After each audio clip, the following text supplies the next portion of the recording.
الحمد لله الحمد لله وكفى وسلام على عباده الذين اصطفى أشهد أن لا إله إلا الله وحده لا شريك له وأشهد أن محمدا عبده ورسوله صلى الله عليه وآله وسلم اللهم صل على محمد وعلى آل محمد كما صليت على إبراهيم وعلى آل إبراهيم إنك حميد مجيد اللهم بارك على محمد وعلى آل محمد كما باركت على إبراهيم وعلى آل إبراهيم إنك حميد مجيد أما بعد فأعوذ بالله السميع العليم من الشيطان الرجيم من همزه ونفخه ونفثه بسم الله الرحمن الرحيم إن الذين كفروا سواء عليهم أأنذرتهم أم لم تنذرهم لا يؤمنون ختم الله على قلوبهم وعلى سمعهم وعلى أبصارهم غشاوة ولهم عذاب عظيم ومن الناس من يقول آمنا بالله وباليوم الآخر وما هم بمؤمنين يخادعون الله والذين آمنوا وما يخدعون إلا أنفسهم وما يشعرون في قلوبهم مرض فزادهم الله مرضا ولهم عذاب أليم بما كانوا يكذبون۔ اللہ تعالی کی توفیق سے سورہ بقرہ کے اوپر گفتگو جاری ہے، اور یہ سیاق و سباق ہمارے ذہنوں کے اندر رہنا چاہیے کہ ہم جس آیت پر پہنچے ہیں یہ آیات اس بڑے تناظر میں کہاں پہ واقع ہیں، اور اللہ تعالی ہمیں ان آیات کی وہ جو تفصیلات ہیں ان تفصیلات کو اللہ تعالی ہمیں کہاں اس بڑے تناظر میں کس مقام پر اللہ تعالی ہمیں کیا سمجھانا چاہتا ہے، یہ بات ذہن میں رہنی چاہیے۔ اور وہ بات یہ ہے کہ یہ سورہ بقرہ کی ابتدا میں ان تین گروہوں کا ذکر ہے کہ ہدایت اور گمراہی کے اعتبار سے یہ قرآن پاک جو سراسر ہدایت ہے، اور اس سے ہدایت حاصل کرنے کے اعتبار سے انسانوں کے کل تین گروہ ہیں، یعنی انسانیت کی تقسیم کسی اور بنیاد پر ہونا ممکن ہی نہیں ہے ہدایت اور گمراہی کے اعتبار سے۔ اور وہ تین گروہ، ان میں سب سے پہلا گروہ، اس کا ذکر ہم نے سنا، جن کا نام اللہ نے متقین رکھا، ان کی صفات بیان ہوئی اور فرمایا کہ یہی لوگ کامیاب ہوں۔ اب ان آیات کے اندر دوسرے گروہ کا ذکر ہو رہا ہے کہ یہ وہ لوگ ہیں جو ضدی اور اڑیل کافر ہیں، اور باوجود اس بات کے کہ اللہ کے رسول صلی اللہ علیہ وآلہ وسلم کو پہچانتے ہیں، آپ کو سچا سمجھتے ہیں، اللہ کے قرآن کو وہ باوجود اس کے کہ یہ سمجھتے ہیں کہ اللہ کی طرف سے یہ وحی نازل ہوئی ہے، ان تک پہنچ گیا ہے، لیکن اس کے باوجود وہ اپنی ضد پر اڑے ہوئے ہیں۔ اور میں نے عرض کیا تھا کہ قرآن پاک کے دیگر مقامات پر وہ وجوہات اور اسباب اللہ کریم نے بیان فرمائے ہیں جن کی بنیاد پر اور جن کی وجہ سے یہ لوگ اپنے کفر پر اڑے ہوئے ہیں، اور جو ان کی ضد کی وجہ، اسی وجہ سے اللہ تعالیٰ فرماتے ہیں ختم اللہ علی قلوبہم، کہ اللہ نے مہر لگا دی ہے ان کے دلوں پر، وعلی سمعہم، اور ان کے کانوں پر۔ یہ جو مہر اللہ نے لگائی ہے، میں نے عرض کیا تھا کہ خاتمہ کا مطلب ٹھپا لگانا ہوتا ہے، آپ موم کے اوپر یا خاص طور پر مٹی کے اوپر، مٹی اور موم کے اوپر جو کوئی کسی چیز کا ٹھپا لگا دیں اس کو خاتمہ کہتے ہیں۔ اور یہ لفظ استعمال ہوتا ہے کسی چیز کو مہر بند کر دینے کے لیے، کسی چیز کو بالکل بند کر دیں۔ اسی لیے نبی کریم صلی اللہ علیہ وآلہ وسلم، آپ نے فرمایا انا خاتم النبیین، میں نبیوں کی مہر ہوں، گویا نبوت کا سلسلہ بند ہو گیا، اس کے اوپر نبی کریم صلی اللہ علیہ وآلہ وسلم آخری رسول آ گئے، سیل کر دیا گیا۔ تو علی ھذا القیاس کسی بھی چیز کا جو سلسلہ ہر طرف سے بند ہو جائے، بالکل منہ بند، تو اس کو ختم کہتے ہیں۔ تو یہاں پہ ختم اللہ علی قلوبہم وعلی سمعہم فرمایا ہے، ابصار کو ان سے الگ کر دیا ہے، اور اس کا مطلب یہ ہوا کہ دل اور کان، آنکھیں، دل اور کان جو ہیں یہ ہر طرف سے نصیحت قبول کرتے ہیں، ہر طرف سے متاثر ہوتے ہیں، اس لیے ان کو تو ہر طرف سے بند کر دیا گیا۔ جہاں تک آنکھوں کی بات ہے تو آنکھیں صرف سامنے دیکھتی ہیں، وہ کسی اور طرف دیکھتی نہیں ہیں، لہذا فرما دی وعلی ابصارہم غشاوہ، ان کے آنکھوں کے سامنے پردہ ڈال دیا گیا۔ اب سوال یہ پیدا ہوتا ہے کہ وہ ان کی ضد، ان کا کفر اور ان کی وہ وجوہات، ظلم و سرکشی اور مسلسل تکذیب جو میں نے آپ کے سامنے رکھی تھیں کہ اللہ تعالیٰ نے قرآن پہ، اور خاص طور پر دنیا کو ترجیح دینا، یہ وہ اسباب ہیں جن کی وجہ سے اللہ تعالیٰ نے ان کے دلوں کے اوپر مہر لگا دی ہے۔ اور اس میں جو سب سے اہم بات ہے، یعنی ساری ہی وہ وجوہات ہیں، لیکن اس میں جو سب سے اہم بات ہے وہ دنیاوی زندگی کو ترجیح دینا، یعنی انسانوں کے دلوں پر جو مہر لگتی ہے اور انسان کے جو کانوں پر مہر لگتی ہے اور جو آنکھوں کے سامنے پردے پڑ جاتے ہیں، ان کی سب سے بڑی وجہ وہ دنیاوی زندگی کو ترجیح دینا ہے آخرت پر۔ گویا انسان اپنی خواہشات کے پیچھے چلتا ہے۔ اور میں نے سورۃ النحل کی آیات آپ کے سامنے رکھی تھی پچھلے درس میں کہ ذالک بانہ مستحب الحیات الدنیا علی الآخرہ، وجہ بتائی اللہ تعالیٰ نے کہ کیوں ختم، کیوں مہر، کیوں سیل، کیوں آنکھوں کے آگے پردہ، اور ان کا جو واپس آنے کا جو امکان ہے وہ ختم ہو چکا ہے۔ لا یؤمنون، ڈراؤ چاہے نہ ڈراؤ یہ واپس نہیں آئیں گے، کبھی مومن نہیں ہو سکتے، ایمان لانے کا ان کا امکان ہی ختم ہو گیا۔ وہ کیوں ہوا ہے؟ اس کی ایک سب سے بڑی وجہ یہ ہے کہ انہوں نے دنیاوی زندگی کو آخرت پر ترجیح دی ہے۔ وَأَنَّ اللَّهَ لَا يَهْدِي الْقَوْمَ الْكَافِرِينَ، اور ایسے کافروں کو اللہ تعالیٰ ہدایت نہیں دیا کرتا۔ اور فرمایا اولئک الذین طبع اللہ علی قلوبہم وسمعہم وابصارہم واولئک هم الغافلون، ان کے ان کرتوتوں کی وجہ سے اور خاص طور پر دنیاوی زندگی کو ترجیح دینے کی وجہ سے اللہ تعالیٰ نے ان کے دلوں پر مہر لگا دی ہے۔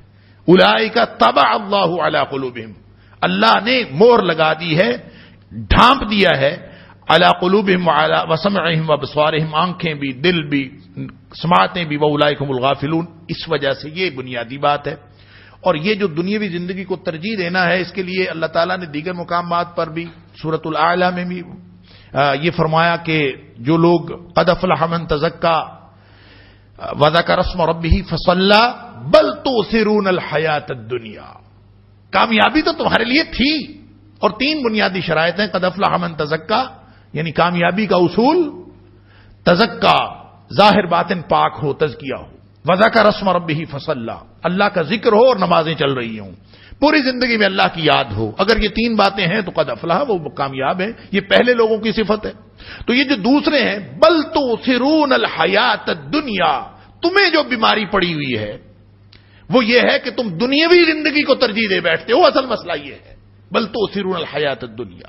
اور یہی بات اللہ تعالیٰ نے فاما من طغى واثر الحیات الدنیا، اللہ اکبر، فاما من طغى وآثر الحیات الدنیا فإن الجحیم هی المأوى، جس نے اللہ کے حکموں سے سرکشی کی اور گڑبڑ کیا کی کہ دنیاوی زندگی کو ترجیح دے بیٹھا آخرت پر۔ یعنی ایک تو وہ ہے جس کے ملحوظ خاطر اور جس کے مد نظر، جس کی ترجیحات میں آخرت شامل ہی نہیں ہے، ایک تو وہ ہیں، اور ایک وہ ہیں جن کی ترجیحات میں آخرت شامل ہے لیکن پہلی ترجیح نہیں ہے۔ فاما من طغى وآثر الحیات الدنیا، پریورٹی لسٹ بناتے وقت جو ڈوز کی لسٹ ہم بناتے ہیں، تھنگس ٹو ڈو لسٹ بناتے وقت کہ پہلے نمبر پر میرا پہلی ترجیح یہ ہے، وہ جو پریورٹی لسٹ ہے اس میں غلطی ہوئی کہ پہلے نمبر پر آخرت نہیں رکھی، پہلے نمبر پر دنیا رکھی۔ یہ ہے اصل خرابی جس کی وجہ سے ختم اللہ علی قلوبہم وعلی سمعہم وعلی ابصارہم غشاوہ، یہ کیفیت پیدا ہی اس وقت ہوتی ہے اور انسان کے آنکھوں کے آگے پردے پڑتے ہی اس وقت ہیں جب انسان اللہ کے حکم کو چھوڑ کر اپنی خواہشوں کی پیروی شروع کرتا ہے اور پھر پوری زندگی اسی پر چلتا رہتا ہے۔ آہستہ آہستہ انسان کی سمجھ جواب دے جاتی ہے، سماعتوں سے چیزیں ٹکراتی ہیں، قرآن کی آیات کانوں سے ٹکراتی ہیں، لیکن انسان اس کو یوں سنی انسنی کر دیتا ہے، لگتا ہے کہ کچھ آ رہا ہے لیکن سمجھ نہیں آتی، انسان فائدہ نہیں اٹھاتا. اللہ اکبر. اگر انسان اس سے فائدہ اٹھائے، سورۃ الاحقاف کے اندر اللہ تعالیٰ نے فرمایا کہ کان، آنکھیں اور دل دیے تو ہیں اللہ نے سب کو. وجعلنا لہم، یعنی یہ جو ایز آرگن، ایک عضو کے طور پر کان کا موجود ہونا، یہ کان نہیں ہے. ایک عضو کے طور پر آنکھ ہونا، یہ آنکھ نہیں ہے. کہ وہ جیسے اللہ تعالیٰ نے فرمایا تھا لہم قلوب لا یفقہون بہا، ان کے لیے دل تو ہیں، اس سے سوچتے ہی نہیں ہیں، سمجھتے ہی نہیں ہیں. جو سمجھنے کا ایک آلہ دیا تھا وہ اس کو کام میں نہیں لاتے. لہم اعین لا یبصرون بہا، آنکھیں ہیں لیکن اس سے دیکھتے نہیں ہیں. اللہ اکبر. یعنی ظاہری طور پر آنکھیں بھی موجود ہیں، ظاہری طور پر سماعتیں بھی موجود ہیں، ظاہری طور پر دل بھی موجود ہیں، آرگنز پورے ہیں باڈی کے. یعنی ایسا نہیں ہے کہ دل نکل گیا یا سماعتیں نکل گیا، ایسا نہیں ہے. ہوا کیا ہے کہ جس کام کے لیے آنکھ دی تھی، جس کام کے لیے سماعتیں دی تھی، اور جس مقصد کے لیے دل دیے تھے، وہ اس مقصد کے لیے کسی بھی عضو کی ہر چیز کا ایک وظیفہ وجود ہوتا ہے. ہر چیز کا ایک وظیفہ وجود ہوتا ہے. انسان کا ایک مقصد وجود ہے، اگر وہ پورا نہیں ہو رہا تو انسان نہیں ہے، پھر یہ انسانیت سے نکل کر حیوانیت میں چلا جاتا ہے. اگر آنکھ اپنا وظیفہ وجود پورا کر رہی ہے تو آنکھ ہے، اور اگر اپنا وظیفہ وجود پورا نہیں کر رہی تو آنکھ ہی نہیں ہے. سماعتیں اگر اپنا وظیفہ وجود پورا کر رہی ہیں تو پھر وہ سماعتیں ہیں. اللہ حاضر القیاس. اس لیے فرمایا آنکھیں ہوں، دل ہوں، لیکن وہ کام نہ کر رہے ہوں. اللہ اکبر. تو پھر کیا ہے؟ فرمایا کہ اولئک کالانعام بل هم اضل. پھر کیا فائدہ ان آنکھوں کا اور اس دل کا، اس سوچ سمجھ کا، اس امتیاز کا جو اللہ نے حیوانات سے زیادہ دیا ہے. کہ آپ اگر کسی حیوان کو، بھینس یا گائے کھڑی ہو اور آپ اس کو کہیں کہ تو دیکھتی نہیں، حالانکہ اس کی آنکھیں ہیں نا، آپ اس پر کوئی الزام نہیں دیتے. سڑک پہ آ جائے، ایکسیڈنٹ کا خطرہ پیدا ہو جائے، آپ اس کو نہیں کہتے کہ تو نہیں دیکھتی، اس کے مالک کو کہتے ہیں. کیوں؟ اس لیے کہ آنکھ سے جو فائدہ لینا ہے، وہ جو شعور ہے، وہ اللہ نے حیوان کو نہیں عطا فرمایا، وہ اللہ نے انسان کو عطا فرمایا. لہذا اس کا قصور ہے ہی نہیں. اس کے بھی کان ہیں لیکن وہ قصوروار نہیں ہے. ساری صلاحیتیں ہونے کے باوجود وہ جو شعور کی صلاحیت اللہ نے انسان کو دی ہے، اگر یہ اپنی شعور کی صلاحیت استعمال نہیں کر رہا تو پھر اس میں اور حیوان میں کیا فرق ہے؟ لہذا فرمایا اولئک کالانعام بل هم اضل. یہ تو حیوانات جیسے ہیں.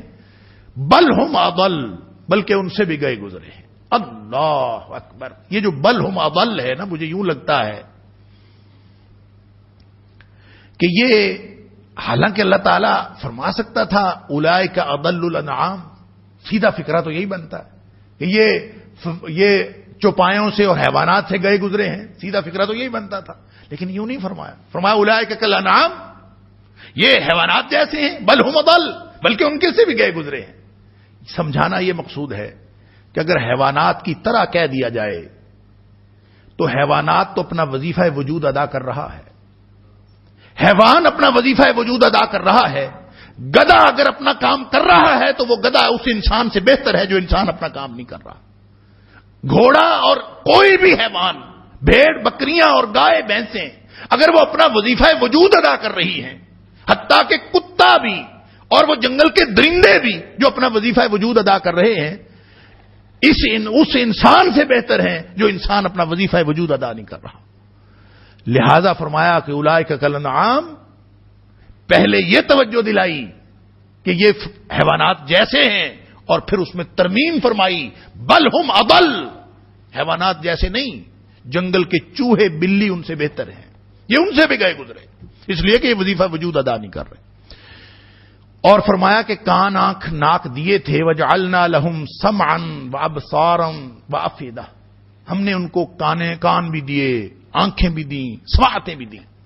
فما اغنى عنهم سمعهم ولا ابصارهم ولا افئدتهم من شيء.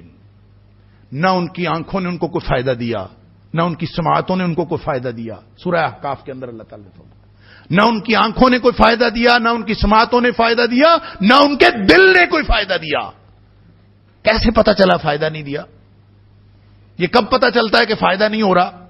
حالانکہ آنکھیں سب دیکھ رہے ہیں، سب دل کی خواہش، ہر ایک کا دل خواہش کر رہا ہے، ہر ایک بڑا سمجھدار ہے، بلکہ جو اللہ کا انکار کرنے والے ہیں وہ تو زیادہ سمجھدار ہیں، اپنے آپ کو کہتے ہیں ہم زیادہ سمجھدار، وہ تو سمجھتے ہیں ہم دنیا کائنات کے سیانے ہم ہی ہیں۔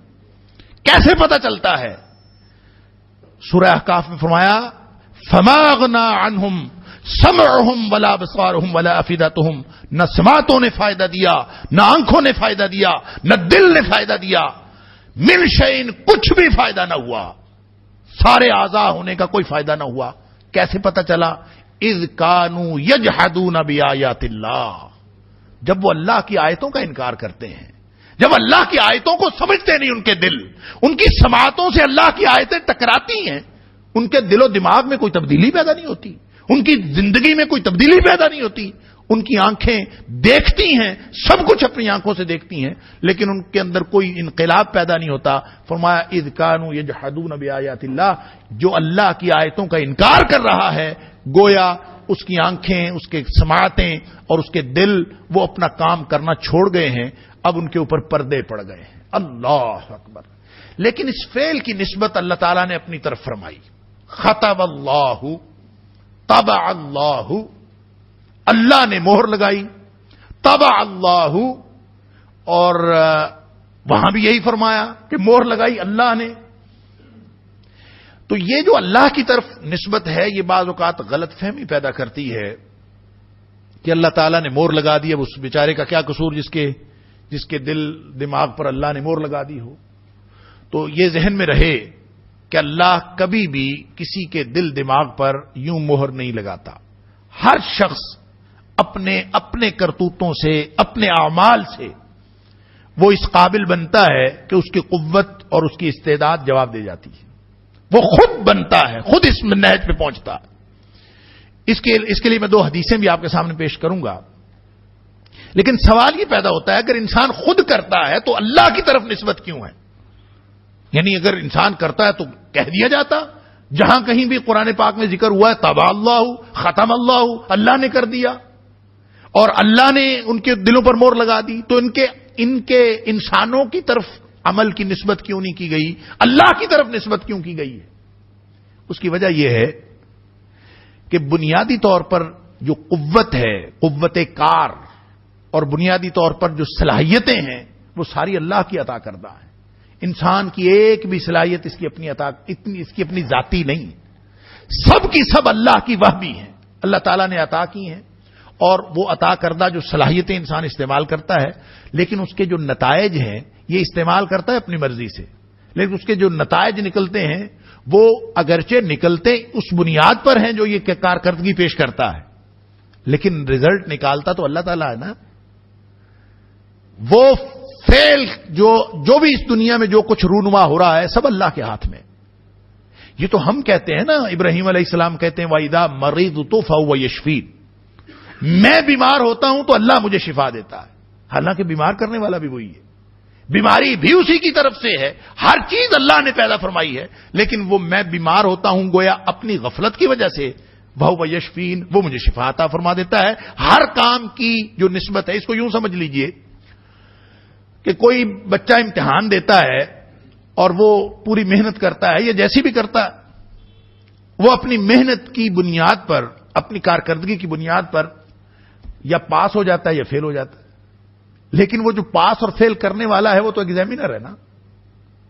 آپ کہیں گے جس نے رزلٹ کارڈ دیا اس نے فیل کر دیا، ٹیچر نے فیل کر دیا، ٹیچر نے پاس کر دیا، حالانکہ ٹیچر کا اپنا ہے تو ٹیچر کا فیل، لیکن ہے یہ اس کے کرتوتوں کے سبب کہ جس شخص نے خود کیا ہے، لہذا جہاں کہیں بھی فیل کی نسبت ہے وہ اللہ کی طرف ہے کہ مور لگتی تو اللہ ہی لگاتا ہے، لیکن لگتی تمہارے کرتوتوں کی وجہ سے، اللہ خود سے نہیں لگاتا۔ گویا یہ مہر ابتداءً نہیں لگتی، نتیجتاً لگتی ہے۔ کوئی بھی فیل اس طرح سے نہیں ہوتا کہ وہ اسکول میں داخلہ لے اس کو کہے کہ تو فیل ہے، کوئی فیل نہیں کرتا. لیکن جب وہ اس کو امتحان دینے کا پورا موقع دیا جائے، پوری پڑھائی کرائی جائے اور پورا اس کو نصاب بتایا جائے، اور نصاب بتانے کے بعد جب اس سے امتحان لے لیا جائے تو اس کا امتحان لینے کے بعد جب اس کو فیل رزلٹ کارڈ اس کے ہاتھ میں پکڑا دیا جاتا ہے، حالانکہ سارے سال کی فیسیں بھی اس نے دی ہوتی ہیں، سارا سال محنت بھی اس نے کی ہوتی ہے، پیپروں میں بھی بیٹھا ہوتا ہے، کاغذ بھی کالے کیے ہوتے ہیں، سب کچھ کرنے کے باوجود جب اس کو فیل رزلٹ کارڈ اس کے ہاتھ میں ٹیچر تھماتا ہے تو کوئی نہیں ٹیچر کو مورد الزام ٹھہراتا کہ تم نے کام کر دیا. اس کا اپنا جو تھا وہ سارا سامنے آ. لہذا فیل کی نسبت تو اللہ کی طرف ہی ہوگی. ختم اللہ تابع اللہ. فیل کی نسبت اس لیے اللہ تعالیٰ کی طرف ہے کہ سارے کام اللہ کے ہاتھ میں ہیں، ساری قدرتیں طاقتیں اللہ کے ہاتھ میں ہیں. انسان کو جو عطائی طاقت، وہ بھی طاقت کچھ عرصے کے لیے دی تھی، وہ اس لیے دی تھی کہ تاکہ یہ اس امتحان میں کامیابی کے لیے جدوجہد کرے، اور اگر یہ اس جدوجہد کے نتیجے میں ناکام ہو گیا ہے تو اس میں کسی اور کا کوئی قصور نہیں، اس شخص کا اپنا ہی قصور. اس کی تفصیل نبی پاک صلی اللہ علیہ وسلم نے بتائی کہ یہ جو مہر لگتی ہے کیسے لگتی. فرمایا کہ ان المؤمن اذا اذنب، حضرت ابو ہریرہ رضی اللہ تعالیٰ نے اس حدیث کے راوی ہیں اور حد سے ہی حدیث ہے، نبی پاک صلی اللہ علیہ وسلم ہے، بخاری شریف کے اندر بھی ہے اور غالباً مسلم شریف میں بھی، کہ جب کوئی شخص گناہ کرتا ہے، ان المؤمن اذا اذنب، مومن جب گناہ کرتا ہے، ظاہر ہے کہ مومن کو اللہ تعالیٰ نے نور ایمان عطا فرمایا ہوتا ہے، اور ایمان کے نور کی وجہ سے اس کا آئینہ دل شفاف ہوتا ہے، اس کے دل کے اوپر کوئی زنگ نہیں ہوتا، کوئی سیاہی نہیں ہوتی، اس کا دامن سفید ہوتا ہے. لیکن جب وہ کوئی گناہ کرتا ہے، ان المؤمن اذا اذنب، جب بھی کوئی گناہ کرتا ہے، اللہ اکبر، تو اس گناہ کی وجہ سے کانت لہو نقطۃ سوداء فی قلبہ، فرمایا اس گناہ کی وجہ سے اس کے دل پر سیاہ نقطہ لگ جاتا. اب جب سیاہ نقطہ لگا تو اس کے گناہ کی وجہ سے لگا نا، اب کیا ہوگا؟ فرمایا کہ اب اگر تو وہ واپس آ جائے، توبہ کر لے، فَإِن تَابَ وَنَزَعَ وَاسْتَغْفَرَ، اگر تو یہ واپس آ گیا، تابہ کا مطلب واپس آ گیا، نازا اس نے برائی سے ہاتھ کھینچ لیا، واستغفر اس نے اللہ سے معافیاں مانگی، اللہ سے استغفار کیا کہ یا اللہ تو مجھے معاف کر دے، مجھ سے غلطی ہو گئی تھی. دیکھیں ترتیب کیا ہے، تابہ سب سے پہلے واپس آئے، گناہ کیا تھا اس سے واپس آئے، ونازا ہٹ جائے مکمل طور پر، واستغفر اور اللہ سے گناہوں کی بخشش مانگے. اگر تو ایسا ہو گیا، فرمایا سوقلا قلبہ، تو اس کا دل پھر اسی طرح سے جیسے کوئی چیز چمکا دی جائے، منجن لگا کے، ریگمار لگا کے، جیسے کسی چیز کو بالکل شفاف کر دیا جائے. فرمایا سوقلا قلبہ، اس کا دل پھر سے چمک جاتا. وَإِن زَادَ، لیکن اگر وہ پہلے نقطے کے بعد یہ پھر برائیاں کرتا ہے، پھر گناہ کرتا ہے، تو فرمایا زادت، پھر وہ سیاہی بڑھتی جاتی ہے. گناہ ہوا تو سیاہی بڑھتی جاتی ہے، اور یہ بڑھتے بڑھتے کیا بنتا ہے؟ فرمایا حتی یعلو قلبہ، ایک وقت آتا ہے کہ سارا دل سیاہ ہو جاتا، پورے دل کے اوپر یہ سیاہی غالب آ جاتی. یہ فرمانے کے بعد نبی کریم صلی اللہ علیہ وسلم نے فرمایا ذاک الران الذی ذکر اللہ فی القرآن المجید، کہ یہی وہ زنگ ہے، یہی وہ رین ہے جس کا ذکر اللہ تعالیٰ نے قرآن پاک کے اندر فرمایا کلا بل ران علی قلوبہم بما کانوا یکسبون، کہ اللہ نے ان کے دلوں پر زنگ لگا دیا ہے، ان کا دل زنگ آلود ہو گئے ہیں، بما کانوا یکسبون، ان کے اپنے کرتوتوں کی وجہ سے، یعنی جو کام کیے تھے، جو حرکتیں کی تھی، اس کی وجہ سے سارا کچھ ہو گیا. تو گویا قرآن پاک کی بھی اس سے دلیل آ گئی اور نبی پاک صلی اللہ علیہ وسلم کے فرمان کی بھی دلیل آ گئی کہ یہ اللہ تعالیٰ نے، اللہ اکبر. ایک دوسری حدیث جو مسند احمد کے اندر بھی ہے اور موطا امام مالک میں بھی، اور یہ بھی صحیح حدیث ہے، 3 مختلف راوی، حضرت صفوان بن سلیم، جابر بن عبداللہ اور ابن عباس رضی اللہ تعالیٰ نے اس کے راوی. نبی کریم صلی اللہ علیہ وسلم نے فرمایا کہ جو شخص 3 جمعے مس کر دیتا ہے، من ترک الجمعہ 3 مرات، جس نے 3 جمعے چھوڑ دیے، اور ایک روایت میں آتا ہے 3 مرات متوالیات، جس نے مسلسل 3 جمعے چھوڑ دیے، بغیر عذر ولا علہ، نہ تو اس کو کوئی عذر لاحق تھا، نہ اس کو کوئی بیماری لاحق تھی، یعنی کوئی عذر نہیں تھا، تندرست تھا، گھر میں موجود تھا، مسجد تک اپروچ حاصل تھی، کانوں میں آوازیں آ رہی تھیں، تندرستی تھی، چل کے جا سکتا تھا، کوئی عذر نہیں تھا، کوئی بیماری نہیں تھی، لیکن یہ وہ جمعہ پڑھنے نہیں گیا۔ تو فرمایا 3 جمعے اس نے چھوڑ دیے اگر مسلسل، تابع اللہ علی قلبہ، اس کے دل پر اللہ مور لگا دیتا۔ اب یہ جو مور لگتی ہے نا، پھر اس میں سے نصیحت کا کرنٹ پاس نہیں ہوتا۔ اللہ اکبر، ختم اللہ علی قلوبہم، وہاں بھی فرمایا طبع اللہ علی قلبہ، مور تو اللہ ہی لگاتا ہے، لیکن اس کی اپنی حرکتیں ایسی ہیں بغیر۔ اس کا مطلب یہ ہوا کہ کوئی شخص اگر ایک جمعہ چھوڑ دیتا ہے تو اس کا 1/3 دل سیاہ ہو جاتا ہے۔ ایک جمعہ بغیر کسی عذر کے، بغیر عذر ولا علہ، نہ بیماری ہے نہ کوئی اور بہانہ، کسی چیز نے نہیں روکا، لیکن بس اپنی مرضی سے، اپنی خواہش سے سویا سویا گزار دیا، غفلت سے گزار دیا، میں ادھر رہ گیا تھا، میں ادھر رہ گیا، اپنے کام میں لگا رہا، جمعہ گزار دیا، عذر کوئی نہیں تھا، علت کوئی نہیں تھی، 1/3 دل تو سیاہ ہو گیا۔ اب اگلے جمعے سے اس نے اپنے آپ کو صحیح کر لیا تو وہ جو اصول بتایا ہے دوسری حدیث میں نبی پاک صلی اللہ علیہ وسلم نے، سوقل قلبہ، کہ اس کا پھر سے دل جو ہے وہ صاف کر دیا جائے گا۔ لیکن اگر وہ، کیونکہ ان الحسنات یذہبن السیئات، یہ قرآن نے اصول دیا ہے کہ جب بھی کوئی شخص نیکیاں کرتا ہے تو وہ برائیوں کو مٹا دیتی ہیں، برائیوں کے جو اثرات ہوتے ہیں وہ ختم ہو جاتے ہیں۔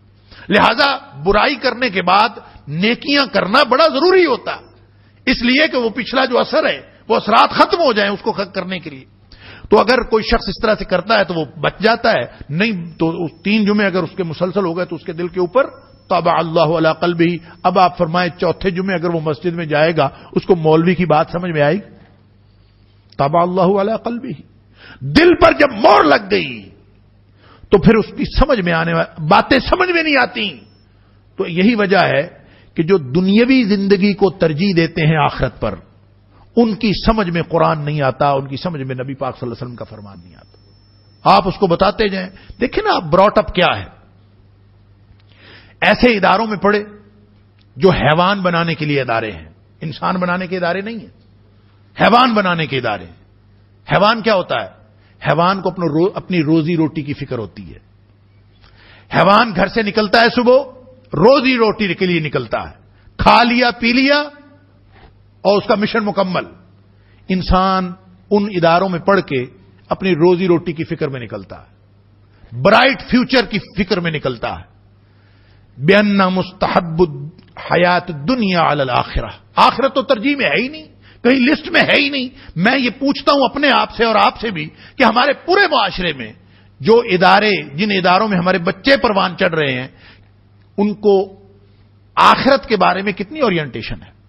ساری کی ساری دنیا کا برائٹ فیوچر، آخرت تو اس میں ہے ہی نہیں ترجیح میں، اور اگر کہیں ہو تو آخرت تو کہیں دوسری تیسری چوتھی ترجیح میں ہے، پہلی ترجیح میں تو دنیا ہے، برائٹ فیوچر یہاں کا بن جائے اور آخرت ترجیح میں ہے ہی نہیں۔ جب یہ ہوگا تو اس کے نتیجے میں دیکھیں، اسکول سے پڑھے، پھر کالج سے پڑھے، پھر یونیورسٹی سے پڑھے، پڑھنے کے بعد پھر ایسے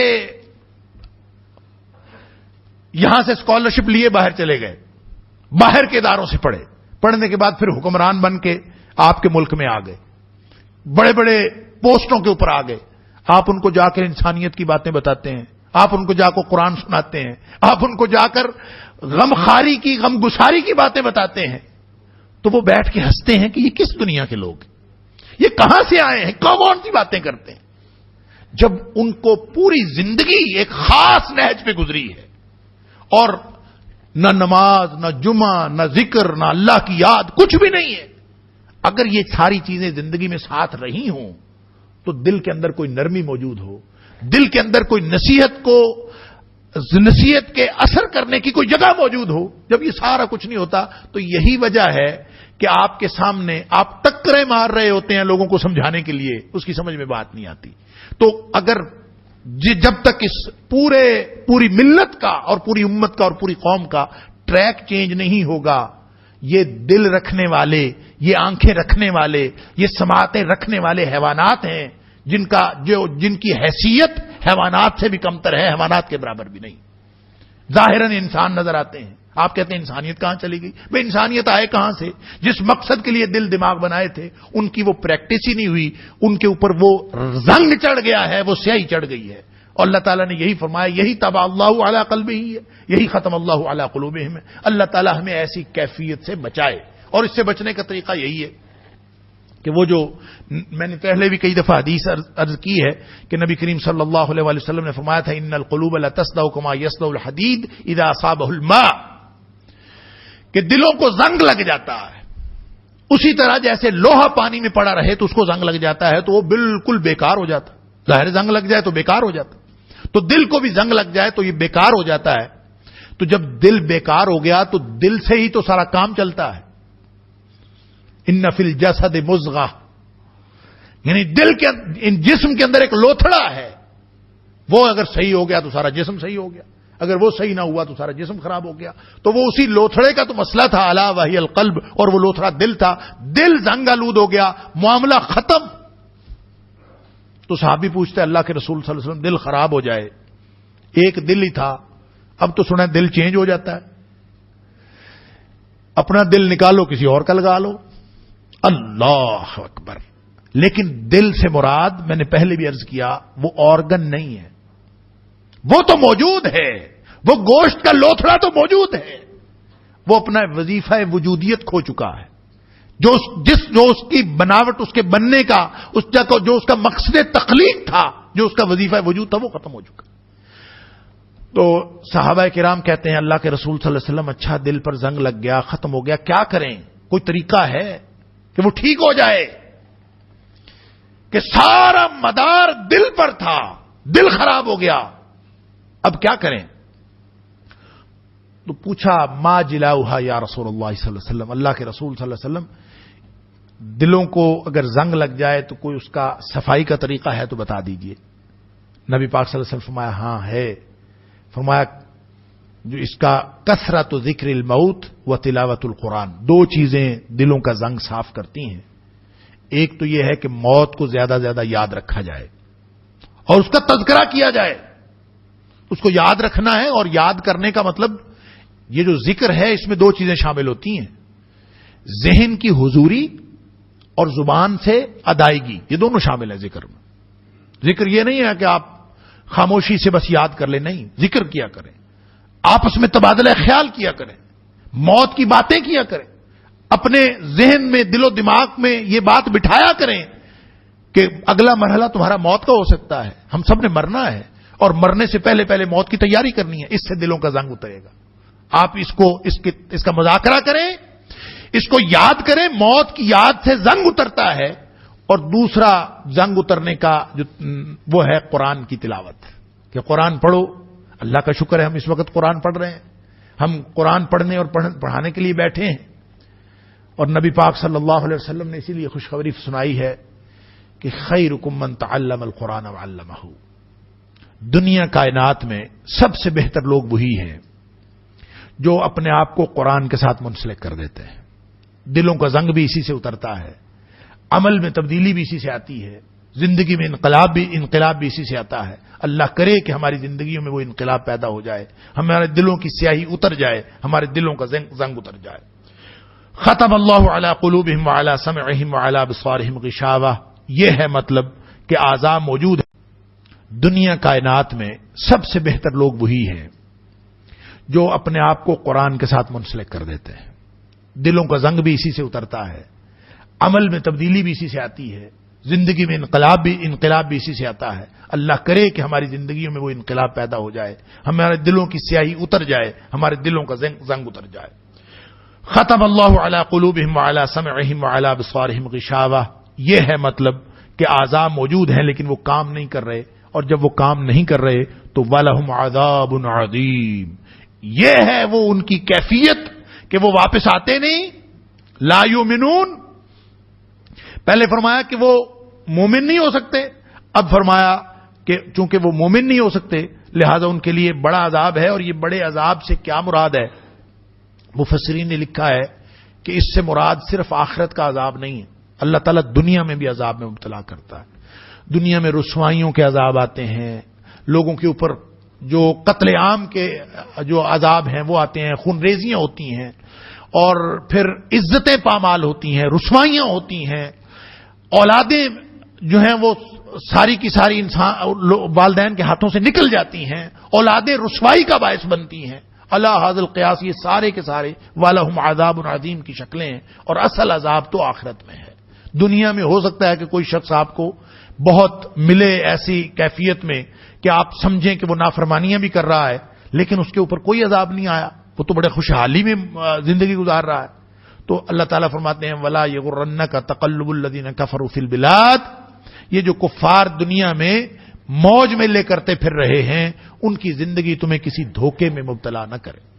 متاع قلیل، چند دن کی بات ہے، چند دن کی زندگی ہے. ثم مأواہم جہنم، پھر ان کا ٹھکانہ جہنم ہے. اللہ اکبر. اللہ تعالی ہم سب کو اس جہنم سے بچائے اور ایسی کیفیت سے، ایسے عذابوں سے بچائے. اب یہ تیسرے گروہ کا بیان شروع ہونے لگا ہے. وَمِنَ النَّاسِ مَن يَقُولُ آمَنَّا بِاللَّهِ وَبِالْيَوْمِ الْآخِرِ. اچھا، وہ جو میں دنیاوی بات کر رہا تھا، دنیاوی زندگی کو ترجیح دینے والی اور یہ دنیاوی براٹ اپ کی، اس سلسلے میں ایک حدیث میں نے یہاں پہ لکھی تھی آپ کو سنانے کے لیے، وہ مس کر گیا کہ نبی کریم صلی اللہ علیہ وآلہ وسلم نے، مجھے یوں لگتا ہے کہ ہمارے آج کے دور کی تصویر کشی کی. نبی پاک صلی اللہ علیہ وسلم نے فرمایا کہ اللہ تعالیٰ سخت ناراض ہوتا. یعنی ہم اپنی کیفیت کو ذرا سمجھیں کہ یہ کہیں ہم اللہ کی ناراضگی کی کیفیت میں تو نہیں. فرمایا ان اللہ یبغض، اللہ تعالیٰ ناراض ہوتا ہے، سخت ناراض ہوتا ہے. کس سے ناراض ہوتا ہے؟ فرمایا کل جعذری جواز سخاب فی الاسواق. اللہ اکبر. جیفت باللیل حمار بالنہار. اللہ تعالیٰ ایسے شخص سے سخت ناراض ہوتا ہے، یا ایسے لوگوں سے سخت ناراض ہوتا ہے جو سخت محنتی ہیں، جفاکش ہیں، لیکن پیٹو ہیں، کھانے میں بڑے ماہر ہیں. سخت پیٹو اور پھر سخت گیر ہیں، سخت مزاج والے ہیں. اور ساتھ فرمایا بازاروں میں گھومنے والے، سخاب فی الاسواق، ان کی مارکیٹیں بڑی آباد ہیں، کاروبار بڑے شاندار کرتے ہیں، بڑے سیانے ہیں کاروباروں. اور فرمایا راتوں کو یوں سوتے ہیں جیسے مردے سوئے ہوئے ہوتے ہیں. جی فاتم باللیل، راتوں کو یوں سوتے ہیں جیسے مردے پڑے ہیں. حمار بالنہار، اور دن کو یوں کام کرتے ہیں جیسے گدھے کام کرتے ہیں. عالم بامر الدنیا، دنیا کے کاموں کا علم بڑا ہے، یعنی دنیا کی بڑی سے بڑی بات پوچھیں اس کا پتہ ہے، دنیاوی اعتبار سے ہر علم جانتے ہیں. لیکن جاہل بامر الآخرہ، آخرت کے بارے میں کچھ بھی پتہ نہیں. آپ کوئی آخرت کی بات پوچھ لیں اور نہیں یہ ہمارا موضوع نہیں، آخرت کی بات پوچھ رہے اس کا کچھ نہیں پتا. یعنی ہمارا جو پورا سسٹم ہے، ہمارا جو پوری قوم کا جو منہج ہے، جو پورا اسلوب ہے، پورا جو نظام تعلیم ہے، وہ ہمیں کس طرف لے کے جا رہا ہے؟ یہ مارکیٹیں، یہ بزنس کی دنیا، یہ کاروبار کی دنیا، اور ہر چیز اسی کے ساتھ. اور مضمون وہ چنا جاتا ہے جس کا مارکیٹنگ کے اعتبار سے، جس کا سکوپ زیادہ ہوتا ہے، جس کا فیوچر کے اعتبار سے سکوپ زیادہ. اور لوگ اسلامیات بھی کوئی پڑھتا ہے تو اسی لیے پڑھتا ہے کہ اس کا سکوپ زیادہ ہے. انا للہ و انا الیہ راجعون. یعنی وہ پہلے سکوپ کا بندوبست کرتے ہیں. میں بہت سال پہلے کچھ عرصہ میں نے کالج میں پڑھایا، تو میں کالج میں پڑھاتا تھا فرسٹ ایئر سیکنڈ ایئر میں، یا پتہ نہیں تھرڈ ایئر فورتھ ایئر میں. 2 بچے عیسائی اسلامیات پڑھتے تھے. میں نے ان سے پوچھا بھی اسلامیات کیوں پڑھتے ہو تم؟ ایک دن میں ان کو گھر بلا لیا تو چائے شائے پلائی. تو میرا خیال تھا کہ چلیں کچھ قربت ہو تو شاید ان کی سمجھ میں بھی کوئی بات آئے، میں آپس میں کچھ افہام تفہیم ہو. تو میں نے ان سے پوچھا کہ بچوں تم یہ کیوں پڑھتے ہو، اسلامیات کیوں پڑھتے ہو؟ پوچھتا رہا میں ان سے قرآن کے بارے میں تمہارے کیا خیالات ہیں اور تم کیا سمجھتے ہو، اسلام کو کیا سمجھتے ہو. تو سب کچھ پوچھنے کے بعد میں نے پوچھا پھر اسلامیات کیوں پڑھتے ہو؟ وہ کہتے ہیں صرف اس لیے پڑھتے ہیں اس میں نمبر زیادہ آتے ہیں. Simple is that.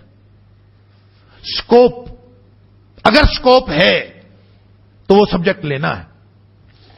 یہ جو کیفیت ہے نا، یہ ہے بِأَنَّهُ مُسْتَحَبُّ الْحَيَاةِ الدُّنْيَا عَلَى الْآخِرَةِ. اور یہ جو کیفیت جس ملک کی، جس قوم کی، جس ملت کی، جس معاشرے کی یہ کیفیت ہو جاتی ہے، اولئک الذین طبع اللہ علی قلوبہم وسمعہم وابصارہم، پھر موریں لگتی ہیں. اللہ تعالیٰ معاف فرمائے. تو یہ میں نے حدیث سنانی تھی، یہ رہ گئی تھی، تو میں نے کہا کہ میں یہ ایسا نہ ہو کہ یہ مکمل ہی رہ جائے. اللہ تعالیٰ ہم سب کو دنیا کی ترجیح کی بجائے آخرت کو ترجیح دینے کی توفیق عطا فرمائے. تیسرے گروہ کی بات شروع ہونے لگی ہے، اور یہ تیسرے گروہ اور دوسرے گروہ کا انجام کے اعتبار سے کوئی فرق نہیں ہے. کامیاب صرف پہلا گروہ، دوسرا اور تیسرا دونوں گروہ ناکام گروہ. فرق ہے تو صرف کردار کا فرق ہے، انجام کے اعتبار سے کوئی فرق نہیں. اس رسپانس کا فرق ہے جو رسپانس ظاہراً نظر آتا ہے.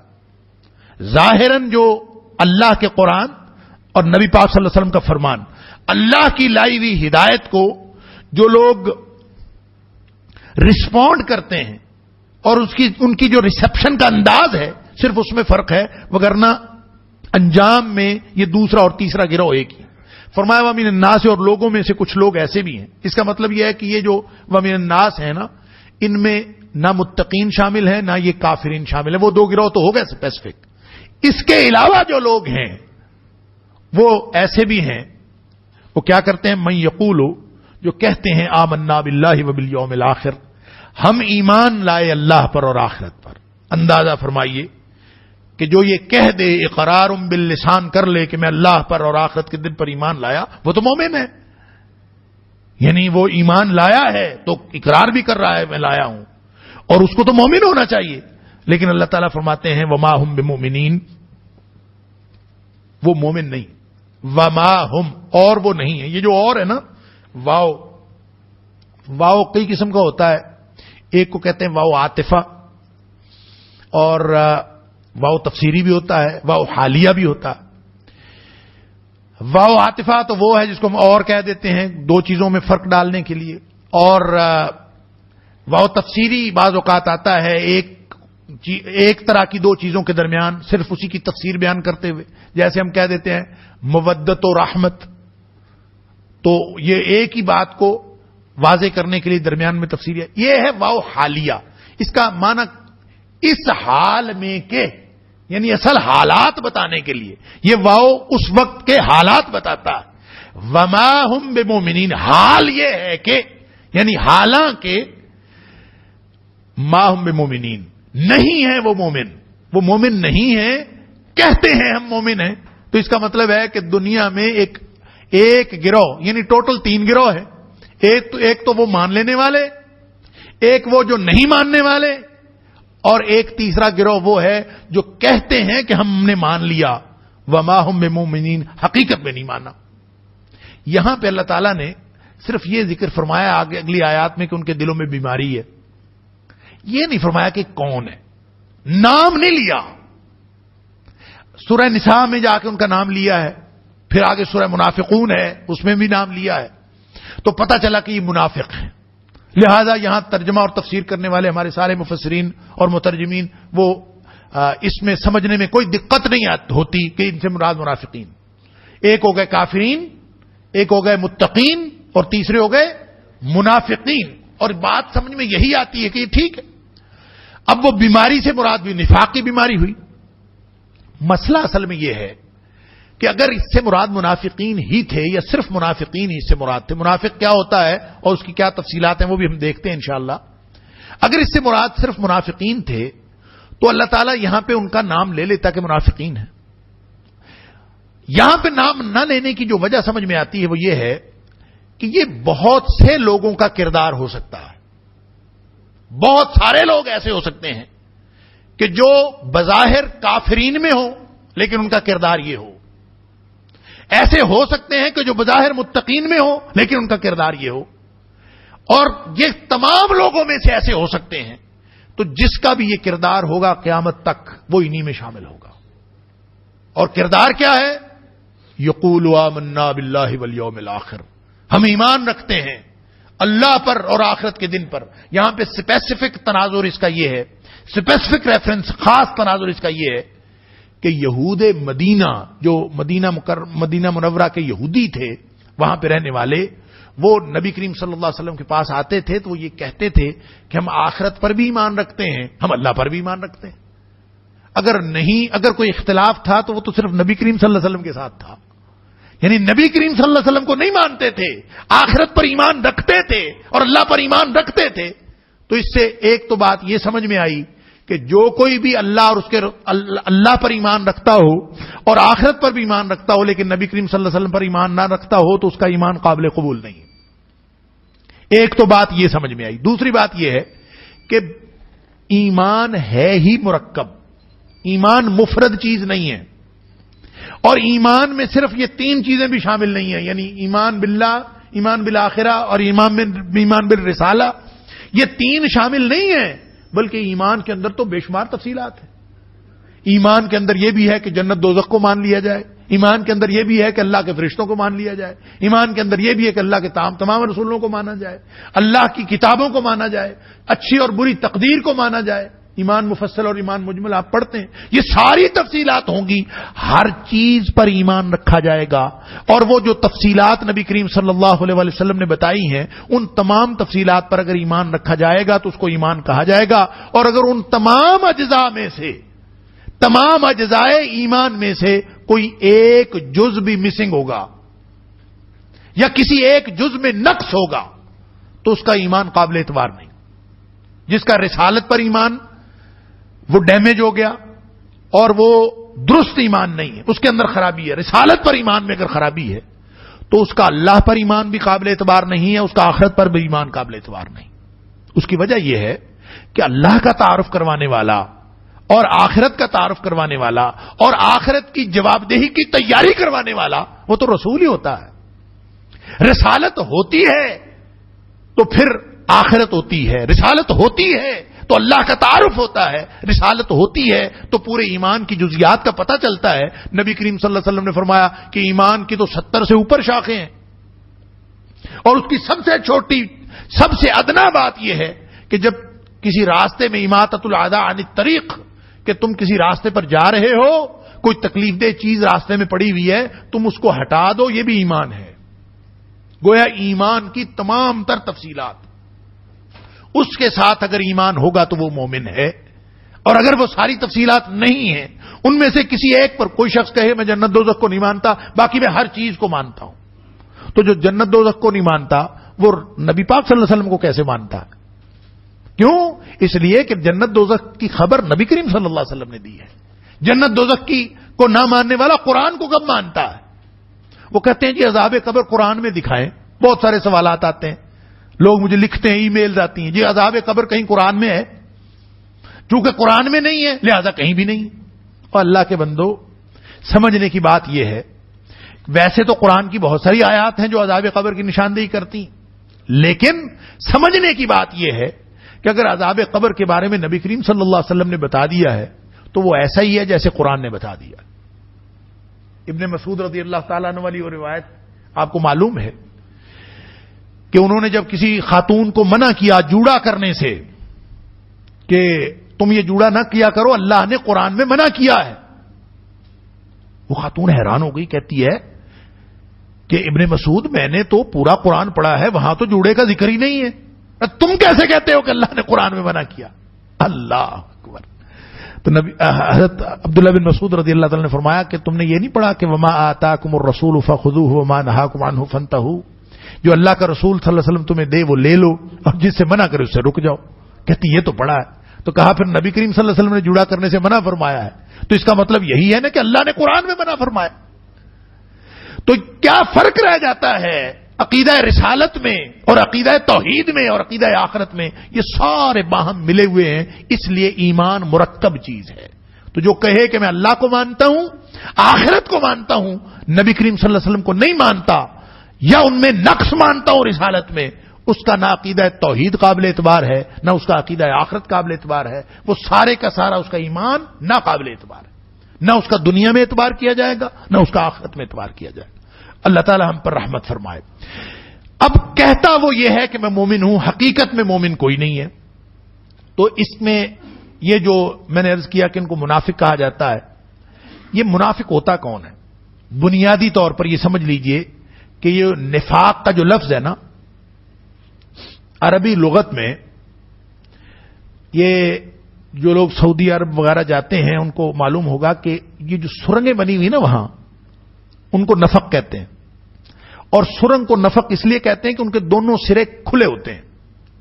ایسی سرنگ اگر کسی پہاڑ میں ہو نا جس کا ایک سرا بند ہو، صرف ایک طرف سے ہو، اس کو نفق نہیں کہتے، اس کو سرب کہتے ہیں. عربی زبان میں سین را با. جس سرنگ میں دونوں طرف سے راستے کھلے ہوں وہ نفق ہوتی، اور جس سرنگ میں دونوں طرف سے راستے نہ کھلے ہوں، ایک طرف سے بند ہو، اس سرنگ کو سرب کہتے ہیں، نفق نہیں کہتے. اب فرق سمجھ میں آ گیا. اب سمجھ میں بات آ گئی کہ اس کا اوریجن کیا ہے. اوریجن یہ ہے کہ دونوں طرف سے راستہ کھلا رکھنے والا، بلکہ اگر آپ مزید عربی لٹریچر کو دیکھیں تو اس میں نفق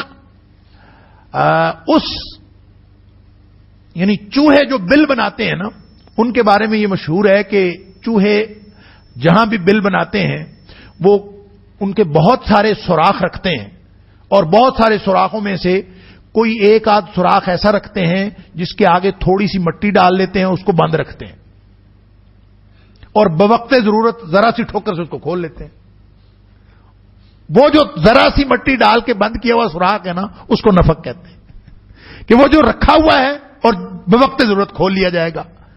یہ ہے بنیادی طور پر منافق کے کردار کی معنویت، کہ منافق جو ہے ان میں سے، ویسے تو نفاق کی بہت ساری شکلیں میں عرض کروں گا، منافق دونوں طرف ہوتا ہے، وہ کسی ایک طرف نہیں ہوتا، اس لیے اس کو منافق کہا جاتا ہے. اور اصطلاح میں منافق وہ ہے جس کی قلبی کیفیات اس کے قول میں تضاد ہو، جس کے قول میں اس کی ظاہری کیفیات اور اس کی باطنی کیفیات یا قلبی کیفیات میں جس میں فرق ہو، اس کو منافق کہتے ہیں. اس لیے کہ ظاہر سے جو کچھ وہ ظاہر کر رہا ہے اس کا راستہ اور ہے، اور اس کی جو باطنی کیفیات ہیں وہاں سے اس کا راستہ اور ہے. چونکہ اس نے اپنے لیے دونوں راستے کھلے رکھے ہوئے ہیں، اس لیے وہ دو کردار، دو منہ آدمی جو دو قسم کا کردار رکھتا ہے، دوہرا کردار رکھنے والا، اس کو منافق کہا جاتا. تو یہاں پہ جو کردار بتایا جا رہا ہے اس میں صرف منافق مراد نہیں ہے، اس سے آگے بڑی تفصیلات ہیں. کچھ اعتقادی منافق ہوتے ہیں، کچھ عملی منافق ہوتے ہیں، میں عرض کرتا ہوں ابھی. لیکن اس سے مراد صرف منافق نہیں. یہود مدینہ بھی یہ کردار ادا کرتے تھے. مدینے کے یہودی جب آتے تھے نا، وہ نبی کریم صلی اللہ علیہ وسلم کو اور صحابہ کرام سے جب گفتگو ہوتی تو وہ یہی کہتے تھے. وہ کہتے تھے کہ ہم بھی مومن ہیں، ہم اللہ کو مانتے ہیں، تم بھی اللہ کو مانتے ہو، آخرت کو تم مانتے ہو، ہم بھی آخرت کو مانتے ہیں. ایک ذرا سا جھگڑا نبی کریم صلی اللہ علیہ وسلم کے حوالے سے ہی ہے نا، اور کیا فرق پڑتا.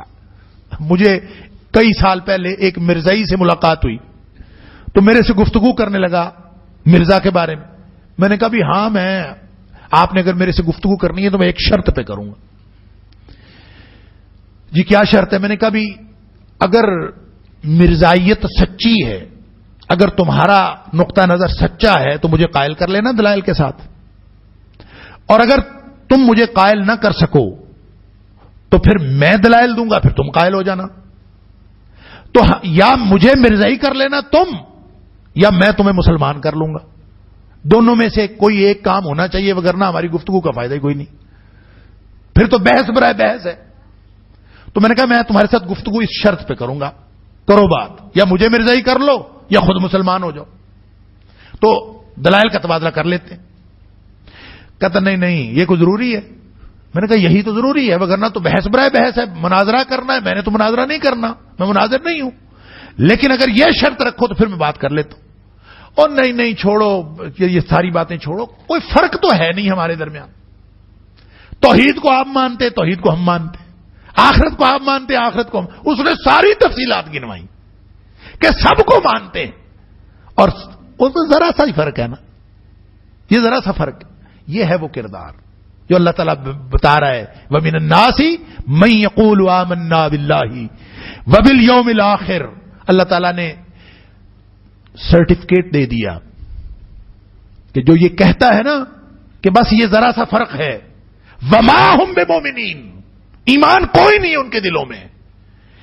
اور یہ اللہ کا فرمان ہے کہ جو بھی یہ کردار رکھے گا قیامت تک وہ جس نام سے بھی آئے، وہ جس گروہ سے آئے، وہ فرد آئے یا وہ اجتماع آئے، جو بھی یہ کردار رکھے گا اس کا ایمان کے ساتھ کوئی تعلق نہیں۔ اور پھر آگے اس کی تفصیلات بتائیں۔ منافق کی اصل میں ایک تو اعتقادی منافق ہوتے ہیں، یہ سمجھ لیجئے۔ عقیدے کا منافق تو وہ ہوتا ہے جو کچھ لوگ مسلمان ہوتے ہیں یہ سوچ کر، اور اس وقت ہوئے، یہ سوچ کر مسلمان ہوئے کہ واپسی کا راستہ پہلے دیکھ لیا، نفق کی طرح واپسی کا راستہ پہلے دیکھ لیا کہ اسلام میں آئے اور دونوں راستے کھلے رکھے، یہودیوں کے ساتھ بھی تعلقات رکھے اور مسلمانوں کے ساتھ بھی تعلقات رکھے، نہ ان سے بگاڑی نہ ان سے بگاڑی۔ تو پہلے سے ہی بدنیتی کے ساتھ اسلام میں آتے ہیں، ان کے دل میں ایمان ہوتا ہی نہیں، وہ اصل میں صرف ظاہری دکھاوا کرتے ہیں، ریاکاری کرتے ہیں، اسلام کا دکھاوا کرتے ہیں، اصل میں مسلمان نہیں ہوتے۔ تو یہ اعتقادی منافق ایک وہ ہیں۔ کچھ منافق وہ ہیں، آگے ساری تفصیلات اس رکوع کے اختتام تک ساری تفصیلات منافقوں کی ہیں، ہم آگے جو بھی بات پڑھیں گے وہ ساری کی ساری اس منافقانہ کردار رکھنے والوں کی ہے۔ اور وہ کردار، یہ کردار صرف خاص قسم کے منافقوں کا نہیں ہے، اس میں کئی قسم کے منافق۔ اچھا، وہ کہتے ہیں کہ ایک تو عقیدے کا منافق ہے، جس کا جو ظاہری طور پر مسلمان اپنے آپ کو کہتا ہے، حقیقت میں وہ مسلمان نہیں ہوتا، تو یہ عقیدے کے کافر۔ کچھ لوگ عملی کافر ہوتے ہیں، اب عملی منافق ہوتے ہیں۔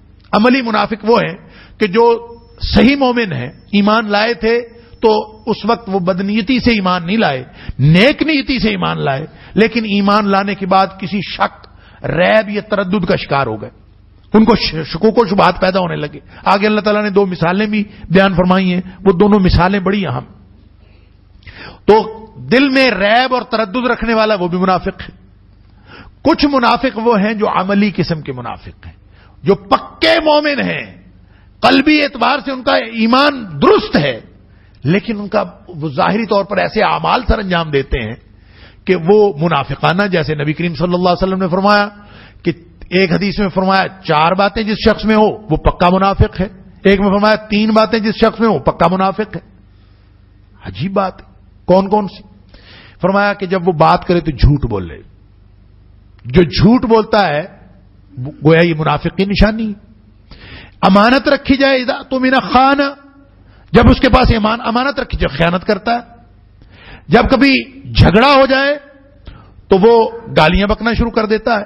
یہ وہ نشانیاں ہیں کہ جو کوئی شخص کسی شخص کے اندر ہو تو وہ منافق کی نشانی۔ اب ہو سکتا ہے کہ کوئی شخص مومن ہو اور وہ اس کے جھوٹ کا ارتکاب ہو جائے اور وہ کہے کہ میں ہوں تو مومن ہی۔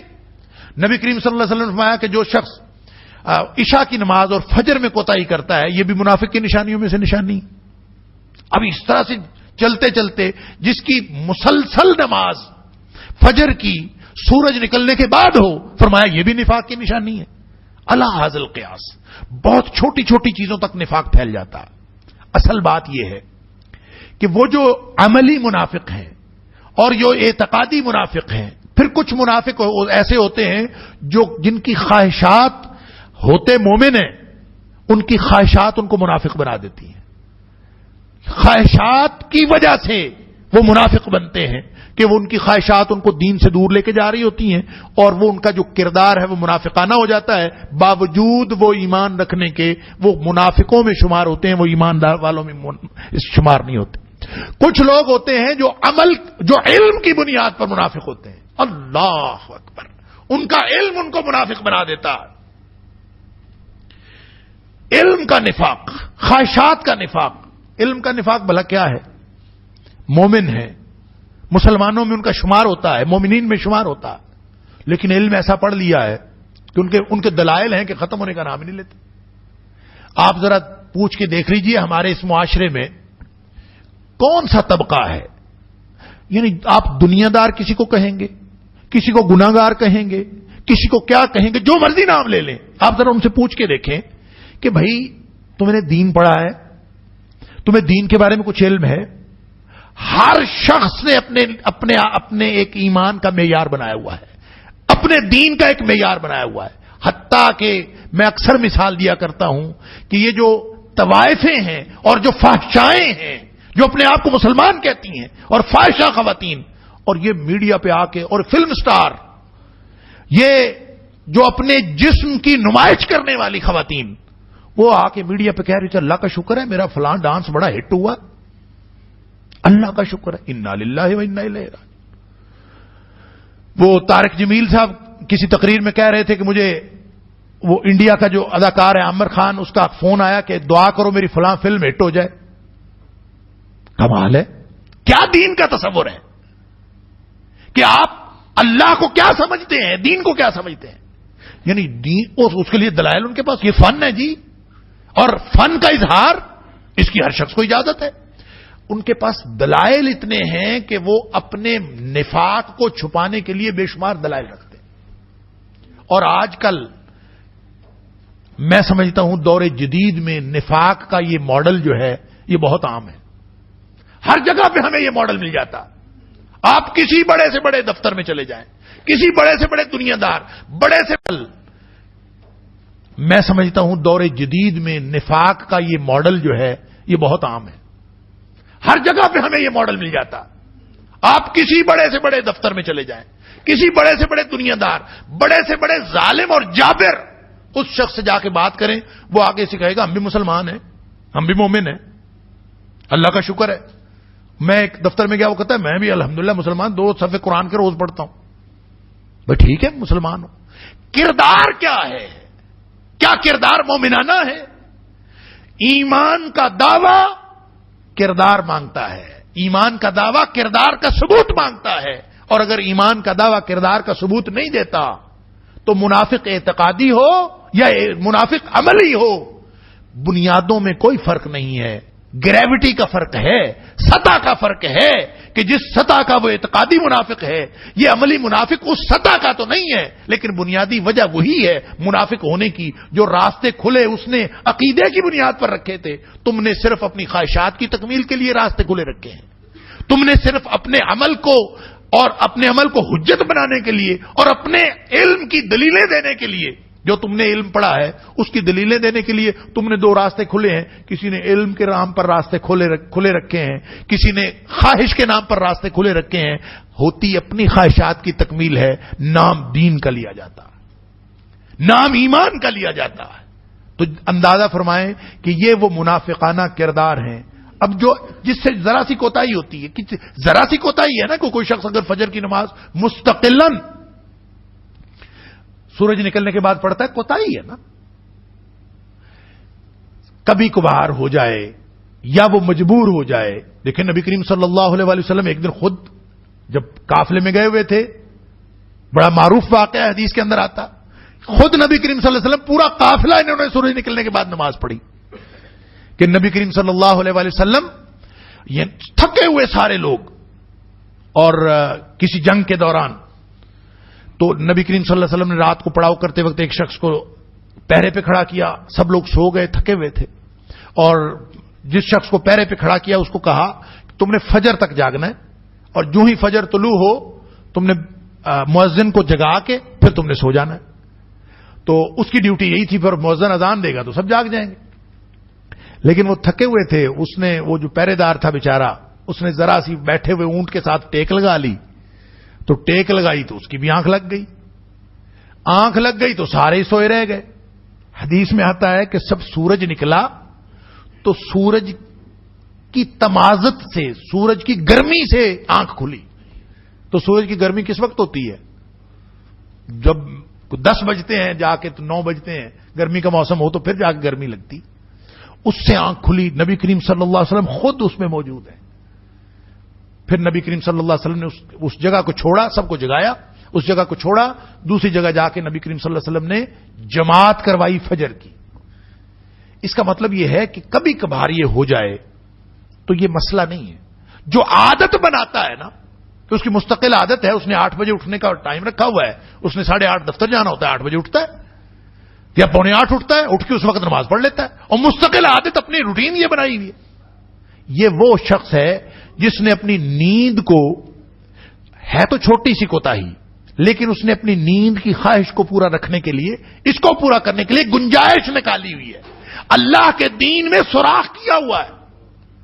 تو بنیادی طور پر کردار وہی ہے. میں اصل میں یہ سمجھانے کی کوشش کر رہا ہوں اور اب خود سمجھنے کی کوشش کر رہا ہوں کہ جو ذرا سی کوتاہی بھی مستقل بنیادوں پر کر رہا ہو وہ حقیقت میں دین میں سوراخ کر کے بیٹھا ہوتا ہے, اور یہ وہی کردار ہے جو اعتقادی منافق ادا کرتا ہے, اور جو وہ شروع میں ابتداءً کر رہا ہوتا ہے. کوئی شخص عملاً منافق ہو یا اعتقادی طور پر منافق ہو, گریوٹی اور سطح کا تو فرق ہے, لیکن بنیادی طور پر عمل کی نوعیت میں کوئی فرق نہیں ہے. یہ بھی دین کو بگاڑ کے, دین میں گنجائشیں پیدا کر کے, وہ خواہش کی بنیاد پر گنجائشیں پیدا ہوں, وہ علم کی بنیاد پر پیدا ہوں, یا وہ کسی بھی شک اور تردد کی بنیاد پر بھی پیدا ہوتی ہیں. یعنی مومن ہے لیکن شک میں پڑا. یہ تو مجھے یوں لگتا ہے, اللہ تعالیٰ معاف فرمائے, یہ شک والی جو بات ہے, ریب اور تردد والی, مجھے خطرہ ہے کہ شاید اللہ نخواستہ ہم میں سے ہر شخص اس میں مبتلا ہے. اللہ تعالیٰ ہمیں معاف فرمائے. کیا ہمیں اللہ اور اس کے رسول صلی اللہ علیہ وسلم کی باتوں پر پورا یقین ہے؟ اگر شک پڑ گیا نا کہیں کہ اللہ نے کہا ہے, پتہ نہیں ایسے ہوگا کہ نہیں ہوگا, پتہ نہیں ایسے ہوتا ہے کہ نہیں ہوتا. جس کے دل میں شک ہے نا اللہ اور اس کے رسول صلی اللہ علیہ وسلم کی باتوں پہ, یہ منافق کی نشانی ہے. شک رکھنا, تردد رکھنا کہ وہ نتائج نکلیں گے کہ نہیں نکلیں گے. دیکھیں نا, یہ کیلکولیٹ نہیں کی جا سکتی چیزیں, یہ سمجھی نہیں جا سکتی. مثال کے طور پر دیکھیں نا کہ یہ جو مال خرچ کرنا ہے, آگے رمضان آ رہا ہے, ہم نے رمضان میں اللہ کا شکر ہے سارے مسلمان خرچ کرتے ہیں, اور ہر شخص اپنی کوشش اور محنت سے جتنی استطاعت ہے وہ زیادہ سے زیادہ اللہ کے راستے میں خرچ کرنے کی کوشش کرتا ہے. اللہ تعالیٰ قبول فرمائے. کس یقین کے ساتھ؟ اس یقین کے ساتھ کہ ہم جب خرچ کر رہے ہیں تو ہمارے مال میں برکت ہو رہی ہے. دنیا کا کوئی کیلکولیٹر, دنیا کی کوئی سائنس, دنیا کا کوئی فلسفہ اس کو کیلکولیٹ نہیں کر سکتا کہ کبھی دینے سے بھی مال بڑھتا ہے. آپ چیز مائنس کر رہے ہیں, وہ پلس کیسے ہو رہی ہے؟ تو دنیا میں کوئی بھی نہیں بتائے گا, صرف اللہ اور اس کے رسول صلی اللہ علیہ وسلم بتائیں گے کہ جب آپ اللہ کے راستے میں دیتے ہیں تو آپ کا مال بڑھتا ہے. نبی پاک صلی اللہ علیہ وسلم ما نقصت صدقۃ من مال, جب آپ مال میں سے صدقہ کرتے ہو تو کبھی مال کم نہیں ہوتا, حالانکہ مال کم ہو رہا ہے, بظاہر تو مال کم ہو رہا ہے. تو یہ جو کیلکولیشن میں چیز نہیں آتی, ہمارا پھر بھی یقین ہے, ہم خرچ کرتے رہتے ہیں. کیوں کرتے ہیں؟ ہم اس لیے کرتے ہیں کہ ہمارا یقین ہے, اللہ کا شکر ہے, ہمارا یقین ہے کہ بظاہر 100 روپے میں سے میں اگر 2.5 روپے دے دوں تو میرے پاس تو 97.5 رہ گئے. بظاہر تو کم ہوئے ہیں, لیکن میرا یقین ہے اس بات پر جو اللہ اور اس کے رسول صلی اللہ علیہ وسلم نے فرمائی ہے کہ یہ کم نہیں ہوتے. جب میرا یہ یقین ہوگا تو پھر میرے عمل سے وہ ریفلیکٹ ہوگا, عمل سے ظاہر ہوگا. تو جہاں ہمارا یقین تردد میں بدلتا ہے, شک میں بدلتا ہے, وہ بھی عمل سے ریفلیکٹ ہو جاتا ہے. وہاں عمل سے پتہ چل جاتا ہے کہ کوئی شخص کس یقین اور تیقن کے ساتھ بات کر رہا ہے. اگر اللہ اور اس کے رسول صلی اللہ علیہ وسلم کی تعلیمات کے بارے میں ہم کسی تردد اور شک میں مبتلا ہو جائیں, جس کی مثال اللہ تعالیٰ نے آگے جو تمثیل بیان فرمائی ہے اس میں دی ہے اور مثال سے سمجھایا ہے کہ یہ کردار رکھنے والے لوگ کون ہوتے ہیں اصل میں. اللہ تعالیٰ ہمیں ایسے کردار سے محفوظ رکھے. تو یہ ریب اور تردد کی بنیاد پر, بنیادی طور پر وہ بدنیتی سے مومن نہیں ہوئے ہوتے, نیک نیتی سے مومن ہوتے ہیں, ان کا ایمان صحیح ہوتا ہے, لیکن وہ ان معاملات کے بارے میں جو اللہ اور اس کے رسول صلی اللہ علیہ وسلم نے فرمائے, ان کے بارے میں شک و ارتیاب کا شکار ہو کر وہ منافقانہ کردار میں پھنس جاتے ہیں. یہ لوگ بھی منافق ہیں, اور جو منافق ہو گیا اللہ تعالیٰ معاف فرمائے اور پھر اس منافقانہ روش پر قائم رہا, اس نے تو گویا ایمان میں سوراخ کیا, اور جس نے ایمان میں سوراخ کیا دین کے اندر بے دینی کا راستہ کھلا رکھا. یوں سمجھ لیجئے, سادہ سی بات ہے کہ دین کا ایک راستہ ہے, جس نے بے دینی کا راستہ اس میں کھلا رکھا ہے نا, کوتاہی ہو جانا اور بات ہے, غلطی ہو جانا اور بات ہے, غلطی کا ارتکاب اور بات ہے, لیکن کوئی شخص سوچ سمجھ کر اب بے دینی کا راستہ دین کے اندر کھلا رکھے, یہی منافقانہ کردار ہے. ان کی نشانیاں آگے, یا نشانیاں کہہ لیجئے یا اقسام کہہ لیجئے, یہ اللہ تعالیٰ نے بیان فرمائی ہیں. فرمایا یخادعون اللہ والذین آمنوا, عمل کر رہے ہیں خواہش پر اور لوگوں کو بتا رہے ہیں میں اللہ کے لیے کر رہا ہوں. اس سے بڑا دھوکہ کیا ہوگا؟ کہتے ہیں مومن ہے، حقیقت میں مومن نہیں ہے. یخادعون اللہ، دھوکہ دینے کی کوشش کرتے ہیں اللہ کو. اب کوئی اللہ کو دھوکہ دے سکتا ہے؟ جو علیم بذات الصدور ہے اس کو تو نہیں دھوکہ دیا جا سکتا. تو یہ پھر کیا کرتے ہیں؟ کوشش کرتے ہیں. خادع یخادع مخادعہ، یہ باب مفعلہ سے ہے، جس کا مطلب یہ ہوتا ہے کہ ایک دوسرے سے کوئی چیز ایک دوسرے کے مقابلے میں کرنا. تو اللہ کے مقابلے میں دھوکہ دینے کی کوشش کرتے. اور دھوکہ کیا ہوتا ہے؟ باطن اور ظاہر، اور یہی دھوکہ ہوتا ہے. دھوکہ دینے کی کوشش کرتے ہیں. تو چونکہ اللہ کو تو دھوکہ دیا ہی نہیں جا سکتا، لہذا بعض لوگوں نے، بعض مفسرین نے کہا ہے کہ یہاں پہ رسول کا لفظ محذوف ہے. حقیقت میں یہ تھا یخادعون رسول اللہ والذین آمنوا. حقیقت میں یہ تھا کہ یہ اللہ کے رسول صلی اللہ علیہ وسلم کو اور مومنوں کو دھوکہ دیتے ہیں. اور یہ مدینہ منورہ کے خاص تناظر میں بات ہو رہی ہے کہ مدینہ منورہ کے اندر ایسے لوگ موجود تھے جو نبی کریم صلی اللہ علیہ وسلم کو دھوکہ دینے کی کوشش کرتے تھے اور صحابہ کرام کو دھوکہ دینے کی کوشش کرتے تھے. یہ یہود مدینہ بھی تھے اور عبداللہ بن ابی جیسے وہ لوگ بھی. یہ سارے ہی مراد ہیں. ان کی سب کی یہ قسمیں ہیں یا یہ ان کی نشانیاں ہیں جو اللہ تعالیٰ نے اس رکوع میں آگے بیان فرمائی ہیں. تو ان سب کا ذکر ہے، کہیں کسی کی نشانی اور کہیں کسی کی نشانی. اور اس میں بعض مفسرین نے اختلاف کا اظہار کیا ہے کہ ان سے مراد وہ منافق نہیں ہے جن کا سردار عبداللہ بن ابی تھا. ان سے مراد یہود کے منافقین ہیں جو اصل میں کافر تھے، لیکن انہوں نے نبی کریم صلی اللہ علیہ وسلم کو آ کر وہ آپ کے پاس بیٹھتے تھے، آپ کی محفلوں میں آتے تھے اور کہتے تھے کہ ہم مومن ہیں، لیکن نبی کریم صلی اللہ علیہ وسلم رسالت پر ایمان کا نام نہیں لیتے تھے. باقی ایمان کی بات کرتے تھے، رسالت کے ایمان کی بات نہیں کرتے تھے، تاکہ اتفاقات کی بات کی جائے اور بظاہر اپنی ہمدردیوں کا اظہار کر کے ان کے ساتھ بیٹھا جائے اور ہر قسم کے نقصان سے بچا جائے، فائدہ لیا جائے. ظاہری دنیاوی فائدے کے لیے آتے تھے. تو ان سے مراد صرف مدینے کے یہود. بعض لوگوں نے کہا کہ نہیں، یہ یہود نہیں ہے اس سے مراد عبداللہ بن ابی اور ان کے ساتھی. میرا خیال یہ ہے کہ یہ تکلف ہے یہ کہنا کہ ان سے مراد صرف وہ ہیں یا وہ ہیں. ان سے مراد سارے ہی وہ لوگ ہیں جو یہ کردار رکھے، اس لیے کہ اللہ تعالیٰ نے کسی کا نام نہیں لیا اور کسی کو اسپیسیفک نہیں کیا. تو لہذا یہ آگے جو نشانیاں بیان کی ہیں، یہود بھی دھوکہ دینے کی کوشش کرتے تھے نبی کریم صلی اللہ علیہ وسلم کو، اور منافقین بھی دھوکہ دینے کی کوشش کرتے تھے. یہ آگے جب سورۃ المائدہ میں جاتے ہیں اور دیگر مقامات پر دیکھتے ہیں، وہاں بھی یہود کا تذکرہ چل رہا ہوتا ہے، ساتھ ہی منافقین کا تذکرہ شروع ہو جاتا ہے.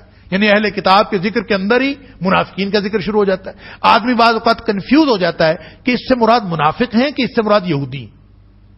حقیقت بات یہ ہے کہ اس سے مراد وہ کردار ہے جو منافقین بھی ادا کر رہے تھے اور مدینے کے یہودی بھی ادا کر رہے تھے. تو یہ کردار کوئی، میں پہلے بھی عرض کر چکا ہوں، کسی بھی نام سے کوئی شخص ہو، کسی بھی گروہ سے کوئی شخص ہو، جو یہ کردار ادا کرے گا وہ انہی میں شامل ہوگا. اللہ تعالیٰ اس کردار سے محفوظ فرمائے. یخادعون اللہ والذین آمنوا، یہ دھوکہ دینے کی کوشش کرتے ہیں اللہ کو یا رسول اللہ صلی اللہ علیہ وسلم کو، والذین آمنوا اور مومنوں کو. وما یخدعون، اب یخادع یہ باب ثلاثی مزید فی سے تھا اور یخدعون ثلاثی مجرد سے. اس کا مطلب ہوتا ہے دھوکہ دینا. وہاں دھوکہ دینے کی کوشش کرنا، یہاں دھوکہ دینا. وما یخدعون، اور نہیں دھوکہ دیتے، حقیقتاً دھوکہ کسی کو نہیں دیتے، الا انفسہم، سوائے اپنے آپ کو. اپنے آپ کو دھوکہ دے رہے ہیں. بات یہ ہے کہ آپ کا بہت محسن ہو کوئی شخص، استاد، وہ بتا رہا ہو اپنے شاگرد کو کہ بیٹا تم نے اس طرح پڑھنا ہے، اس طرح تم نے تیاری کرنی ہے، اتنے گھنٹے تم نے لائبریری میں بیٹھنا ہے، اتنا پڑھو گے تو تم اتنے نمبر لے جاؤ. اب وہ جو شخص شاگرد صاحب تشریف فرمائے، وہ سن تو اس کی بات رہے استاد کی، اور دل ہی دل میں کہہ رہے ہوں کہ میرے استاد نے تو بتایا تھا کہ نہ لائبریری جانا ہے، نہ کتاب پڑھنی ہے، کچھ بھی نہیں کرنا، موج میلہ کرنا ہے. اور وہ جو میرا استاد ہے وہ میرا خیر خواہ ہے، اس نے مجھے صحیح بتایا ہے. اور یہ شخص جو کچھ بتا رہا ہے اس کو کچھ نہیں کہہ رہا. یہ اس کی ساری بات سن کے، اور سننے کے بعد آدمی کہے، باہر نکل جائے اور کہے کہ بڑا بنا تھا اور مجھے نصیحتیں کر رہا تھا اور میں تو اس کی کوئی بات بھی نہیں ماننی، اور سمجھ یہ رہا ہو کہ میں اس کو دھوکہ دے آیا ہوں. یا اس کی مثال طبیب کی لے لیجئے، ڈاکٹر کی. مریض ہو، اور اپنی بیماری کا علاج کروانے کے لیے کسی ڈاکٹر کے پاس بیٹھا ہو اور ڈاکٹر کی ساری باتیں نہ مان کے سمجھ رہا ہو کہ میں ڈاکٹر کو دھوکہ دے رہا ہوں. ڈاکٹر نے کہا کہ اتنے بجے یہ دوائی لے لینا اور دوائی دے کے وہ چلا گیا, تو وہ دوائی پھینک دے اور دوائی نہ لے اور بڑا خوش ہو کہ میں نے دھوکہ دیا, ڈاکٹر کو دھوکہ دے دیا, دوائی نہیں لی. اس نے کہا تھا انجیکشن لگانا ہے, میں نے انجیکشن نہیں لگوایا, میں نے کہہ دیا کہ لگا لیے. علی ھذا القیاس. یہ میں مثالیں اس لیے دیتا ہوں کہ ہمیں بات سمجھ میں آ جائے. دھوکہ دینا کیا ہوتا ہے کہ وہ تو جو کچھ کہہ رہا ہے وہ تو آپ کی خیر خواہی کے لیے کہہ رہا ہے, آپ کی بیماری دور کرنے کے لیے کہہ رہا ہے, اور اگر آپ بیماری دور نہیں کروانا چاہتے تو دھوکہ تو آپ اپنے آپ کو دے رہے ہیں. یخادعون اللہ والذین آمنوا, سمجھتے یہ ہیں کہ ہم دھوکہ اللہ اور اس کے رسول صلی اللہ علیہ وسلم اور مومنوں کو دے رہے ہیں, یہ کہہ کے کہ ہم اپنی بیماری دور نہیں کروانا چاہتے, یہ کہہ کے دھوکہ ان کو دے رہے ہیں, دینے کی کوشش کرتے ہیں. اللہ تعالیٰ فرماتا ہے وما یخدعون الا انفسهم, حقیقت میں یہ اپنے آپ کو دھوکہ دے رہے ہیں. وما یشعرون, اتنے بے وقوف ہیں کہ ان کو یہ سمجھ نہیں, شعور نہیں رکھتے کہ دھوکہ حقیقت میں ہم اپنے آپ کو دے رہے ہیں, اپنی بیماری بڑھا رہے ہیں. فی قلوبہم مرض, ان کے دلوں میں بیماری ہے. یہی ہے وہ مرض جس کو نفاق کا مرض کہا جاتا ہے. یہ دل کے اندر جس کے دل میں گھر کر جائے, اللہ تعالیٰ معاف فرمائے, اللہ تعالیٰ ہمیں نفاق کے مرض سے بچائے. جس کے دل میں یہ بیماری آ جائے, اب ظاہر ہے کہ وہ تو پھر ایک ٹریک پہ چل پڑتا ہے نا, اور جب اس ٹریک پہ اس کو ظاہری کامیابیاں حاصل ہوتی ہیں اور وہ یہ سمجھتا ہے کہ میری دنیاوی عزت بھی بن رہی ہے, پیسہ بھی آ رہا ہے, میرا دھوکہ کام کر رہا ہے, تو وہ تو اور آگے آگے بڑھتا جاتا ہے نا, اور اللہ تعالیٰ بھی اس کی رسی دراز کر دیتا ہے. اور وہ یہ سمجھتا ہے کہ مجھے جو کچھ مل رہا ہے یہ میری اپنا کمال ہے, اللہ تعالیٰ کی طرف سے مہلت مل رہی ہوتی ہے. تو یہ کردار جو ہے اس کو اصل میں تباہی کی طرف لے کے چلا جاتا ہے. اللہ تعالیٰ فرماتے ہیں اس کے دلوں میں بیماری ہے, فزادہم اللہ مرضا, اللہ تعالیٰ اس بیماری کو اور زیادہ بڑھاتا ہے. اللہ اکبر. وَلَهُمْ عَذَابٌ أَلِيمٌ بِمَا كَانُوا يَكْذِبُونَ, اور ان کے لیے دردناک عذاب ہے, بما کانوا یکذبون, بسبب اس کے کہ وہ جھوٹ بولتے تھے. اب اس کا مطلب یہ نہیں ہے کہ وہ واقعتاً جھوٹ بولتے تھے, زبان سے ادا کرتے تھے. ہر وہ بات جو جھوٹے کردار پر مبنی ہے وہ جھوٹ ہے, جس کا کردار جھوٹا. تو میں پہلے بھی عرض کیا کرتا ہوں کہ یہ جو افلاطون تھا نا, افلاطون نے اپنی ایک آئیڈیل سٹیٹ کا تصور دیا تھا,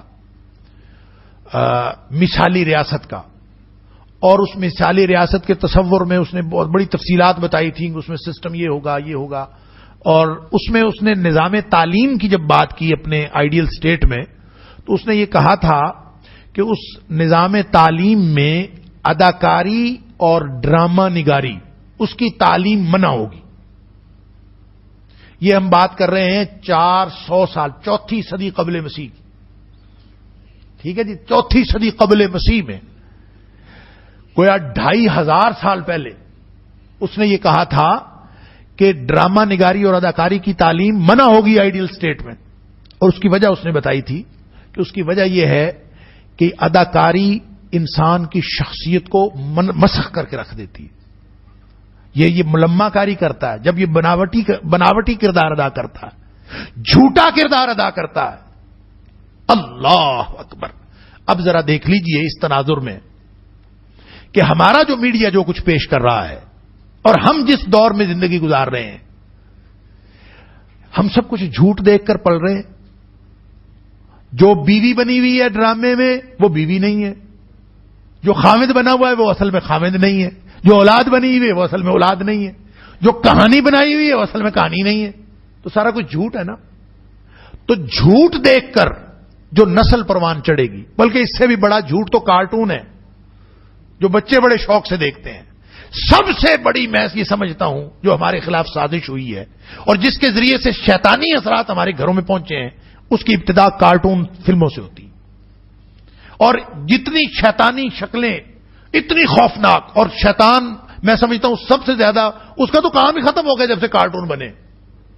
یہ خود ہی بچوں کو گمراہ کرنے کے لیے کافی, اور اس کا حقیقی زندگی سے کوئی تعلق نہیں. اور وہ ایسے ایسے کارنامے بچے وہاں پہ دیکھ رہے ہوتے ہیں کہ جہاں پہ بالکل ختم ہو جاتا ہے، وجود ختم ہو جاتا ہے، پھر سے بن جاتا ہے، سارا کچھ جھوٹ پر مبنی. تو جو اس کارٹون کو دیکھ کر نسل پروان چڑھے گی، اس کا حقیقی زندگی سے کیا تعلق ہو، اس کا کردار کا حقیقی زندگی سے کیا تعلق ہو. اللہ اکبر. یہ اللہ تعالیٰ فرما رہے ہیں بما کانوا یکذبون. جس قوم کا کردار جھوٹا ہوتا ہے، جس فرد کا کردار جھوٹا ہوتا ہے، اس وجہ سے ان کے اوپر دردناک عذاب آتے ہیں. ظاہر ہے ہم جب پروان ہی چڑھ رہے ہیں جھوٹ دیکھ کر اور جھوٹ بنا کر. اب تو خیر اللہ تعالیٰ معاف فرمائے، جو دینی پروگرام بھی ہیں وہ بھی ملمہ کاری ہیں. ایک وقت تھا آہستہ آہستہ ڈیٹیریوریشن ہوتی ہے، زوال آتا ہے تو ایک دن میں نہیں آتا. ایک وقت تھا کہ مجھے ایک ٹی وی چینل نے بلایا اور انہوں نے مجھے کہا کہ یہ فقرے پڑھنے ہیں، یہاں سے چلتے ہوئے آنا ہے، یہاں آ کے کھڑے ہونا ہے، یہاں کھڑے ہو کے پھر یہ کہنا ہے، پھر یہاں آ کے بیٹھ جانا ہے، پھر یہ کرنا ہے. چند سال پہلے کی بات. میں زوال کی بات کر رہا ہوں کہ زوال کیسے آتا. میرے دل نے کہا کہ تو اگر دین کا کام کرنے کے لیے آیا ہے تو یہ ڈرامہ کیوں کرنا ہے تم نے، کہ یہاں پہلے کھڑا ہونا ہے، پھر ادھر سے چلتے ہوئے آنا ہے، پھر بیٹھنا ہے. تو میں نے پروڈیوسر سے کہا کہ یہ میرے سے نہیں ہونا. میرے سے جو کہلوانا ہے مجھے کھڑا کر کے کہلوا لو، بٹھا کے کہلوا لو. مجھے کہو کہ یہ یہاں بیٹھ کے تم نے کہنا ہے تو میں جو کچھ میں کہہ سکوں گا میں کہہ دوں گا. لیکن یہ جو تم ڈرامہ کہتے ہو کہ کرو کہ میرے سے نہیں ہوتا. اور اندازہ فرمائیں کہ میرے اس رویے سے وہ لوگ بڑے مایوس ہوئے اور بالآخر انہوں نے مجھے ڈراپ کر دیا اور بات ختم ہو گئی. یہ ایک وقت یہ تھا. اور آج الحمدللہ میں بھی ٹی وی چینلز پہ جاتا ہوں، مجھے جیسے پروڈیوسر کہتا ہے میں ویسے کرتا ہوں. وہ مجھے کہتا ہے یہاں کھڑے ہو جاؤ، یہاں بیٹھ جاؤ، میک اپ کرنا ہے، پفنگ کرنی ہے، ایسی ٹوپی لے لو، ایسی شیروانی پہن لو، میں سارا کچھ کر لیتا ہوں. زوال آتا ہے آہستہ آہستہ. ہم ملمہ کاری کی طرف بڑھتے چلے جا رہے ہیں، آہستہ آہستہ جھوٹ کی طرف بڑھتے جا رہے ہیں. دینی پروگراموں کے اندر بھی سارا کا سارا اللہ تعالیٰ معاف کرے ملمہ کاری آ رہی. کیا ضرورت ہے ان ساری چیزوں کی؟ اگر کوئی شخص جھوٹ سے بچنا چاہتا ہے تو یہ جھوٹ کی اگرچہ ادنا شکلیں ہیں اور بالکل ملمہ کاری کی ادنا شکلیں ہیں، لیکن بالآخر یہ انسان کی شخصیت کے اوپر اثرات ڈالتی ہیں. آپ دیکھ لیجئے یہ جو ٹی وی فلموں میں کام کرنے والے اداکار ہیں، کبھی ان سے بات کر کے دیکھیں، آپ کو یوں لگے گا کہ ان کی اصل شخصیت ہے ہی کوئی نہیں. یعنی کبھی آپ کو لگے گا کہ یہ زنانے سے لگتے ہیں، کبھی آپ کو لگے گا نہیں یہ ٹھیک ٹھاک مرد ہے، کبھی آپ کو ان کی باتوں میں لگے گا کہ بڑا ان میں نزاکت ہے، کبھی آپ کو لگے گا نہیں ٹھیک ٹھاک درستی، شخصیت ہی کوئی نہیں ہوتی. اللہ اکبر. اور اب یہی حال، یہی ڈرامے، یہی چیزیں، وہ دینی لوگ بھی، دینی کام بھی اسی طرح سے کیا جا رہے ہیں. اللہ تعالیٰ معاف فرمائے. مجھے تو یوں لگتا ہے کہ یہ جھوٹ نہ بھی ہو لیکن جھوٹ کی طرف قدم ضرور ہے. ہمیں بچنا چاہیے ان ساری چیزوں سے بھی، اور جتنا زیادہ آپ سچ کے قریب رہیں. کیا حرج، آپ جیسے ہیں، کسی کو اگر پسند ہے تو ٹھیک ہے، نہیں ہے تو نہ صحیح. میں ایک ٹی وی چینل پہ گیا چند سال پہلے کی بات. انہوں نے مجھے کہا کہ یہ اینکر تو بڑا اچھا ہے لیکن اس کی داڑھی بڑی ہے. تو کوئی چھوٹی داڑھی ہو تو ذرا خوبصورت لگے. کوئی میڈم تھی تو مجھے اس کے پروڈیوسر نے بتایا کہ میڈم نے یہ کہا. میں نے کہا میڈم سے کہو کہ کسی اداکارہ کو، خوبصورت سی اداکارہ کو بلا کے دین کا پروگرام کرا لے. اگر پروگرام صرف اس وجہ سے کرانا ہے کہ وہ خوبصورت نظر آئے تو پھر آپ کسی خوبصورت اداکارہ سے کرا لینا. تو اگر اس وجہ سے کرانا ہے کہ دین کا پروگرام ہے تو پھر اس کا شکل کے ساتھ کیا تعلق ہے؟ اس کا خوبصورت نظر آنے کے ساتھ کیا تعلق ہے؟ لوگوں کی اپنی ضرورتیں ہوں گی. مجھے یہ جو بما کانوا یکذبون جو کردار نظر آتا ہے، اس سے بچنے کے لیے ہر وہ چیز نبی کریم صلی اللہ علیہ وسلم نے فرمایا تھا کہ لا یبلغ عبد درجۃ المتقین، کوئی شخص متقیوں کے درجے کو نہیں پہنچ سکتا. حتی یدع ما لا باس بہ حذرا مما بہ باس، جب تک کہ وہ ایسی چیزوں کو بھی چھوڑنا شروع نہ کر دے جن میں کوئی حرج نہیں ہے. ان چیزوں کو بھی چھوڑے جن میں کوئی حرج نہیں ہے، اس ڈر سے چھوڑے کہ کہیں میں حرج والی چیزوں میں نہ پڑ جاؤں. جو شخص یہ کردار نہیں رکھتا وہ کبھی متقی نہیں بن سکتا. لا یبلغ عبد درجۃ المتقین. اگر ہم نے متقیوں کے درجے پہ پہنچنا ہے تو یہ کنسیشنز لینے والا معاملہ، یہ رعایتیں لینے والا معاملہ چھوڑنا ہوگا، کیونکہ یہ رعایتیں لیتے لیتے انسان پھسلتا پھسلتا اسی مقام پر جا پہنچتا ہے کہ بما کانوا یکسبون. اور جھوٹا کردار اور جھوٹی جو مسخ کر دینے والی چیزیں ہیں اور ملمہ کاری کی چیزیں ہیں، یہی تو منافق کا کردار ہے. اللہ تعالی ہمیں اس سے محفوظ فرمائے. وَإِذَا قِيلَ لَهُمْ لَا تُفْسِدُوا فِي الْأَرْضِ قَالُوا إِنَّمَا نَحْنُ مُصْلِحُونَ.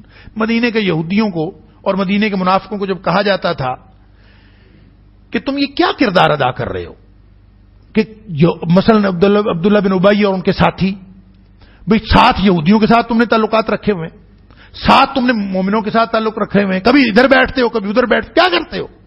وہ کہتے تھے کہ ہم تو صلح جو لوگ ہیں، ہم تو معاشرے میں محبتیں بانٹنے والے لوگ ہیں، ہم ان سے بھی محبت رکھتے ہیں، ہم ان سے بھی محبت رکھتے ہیں.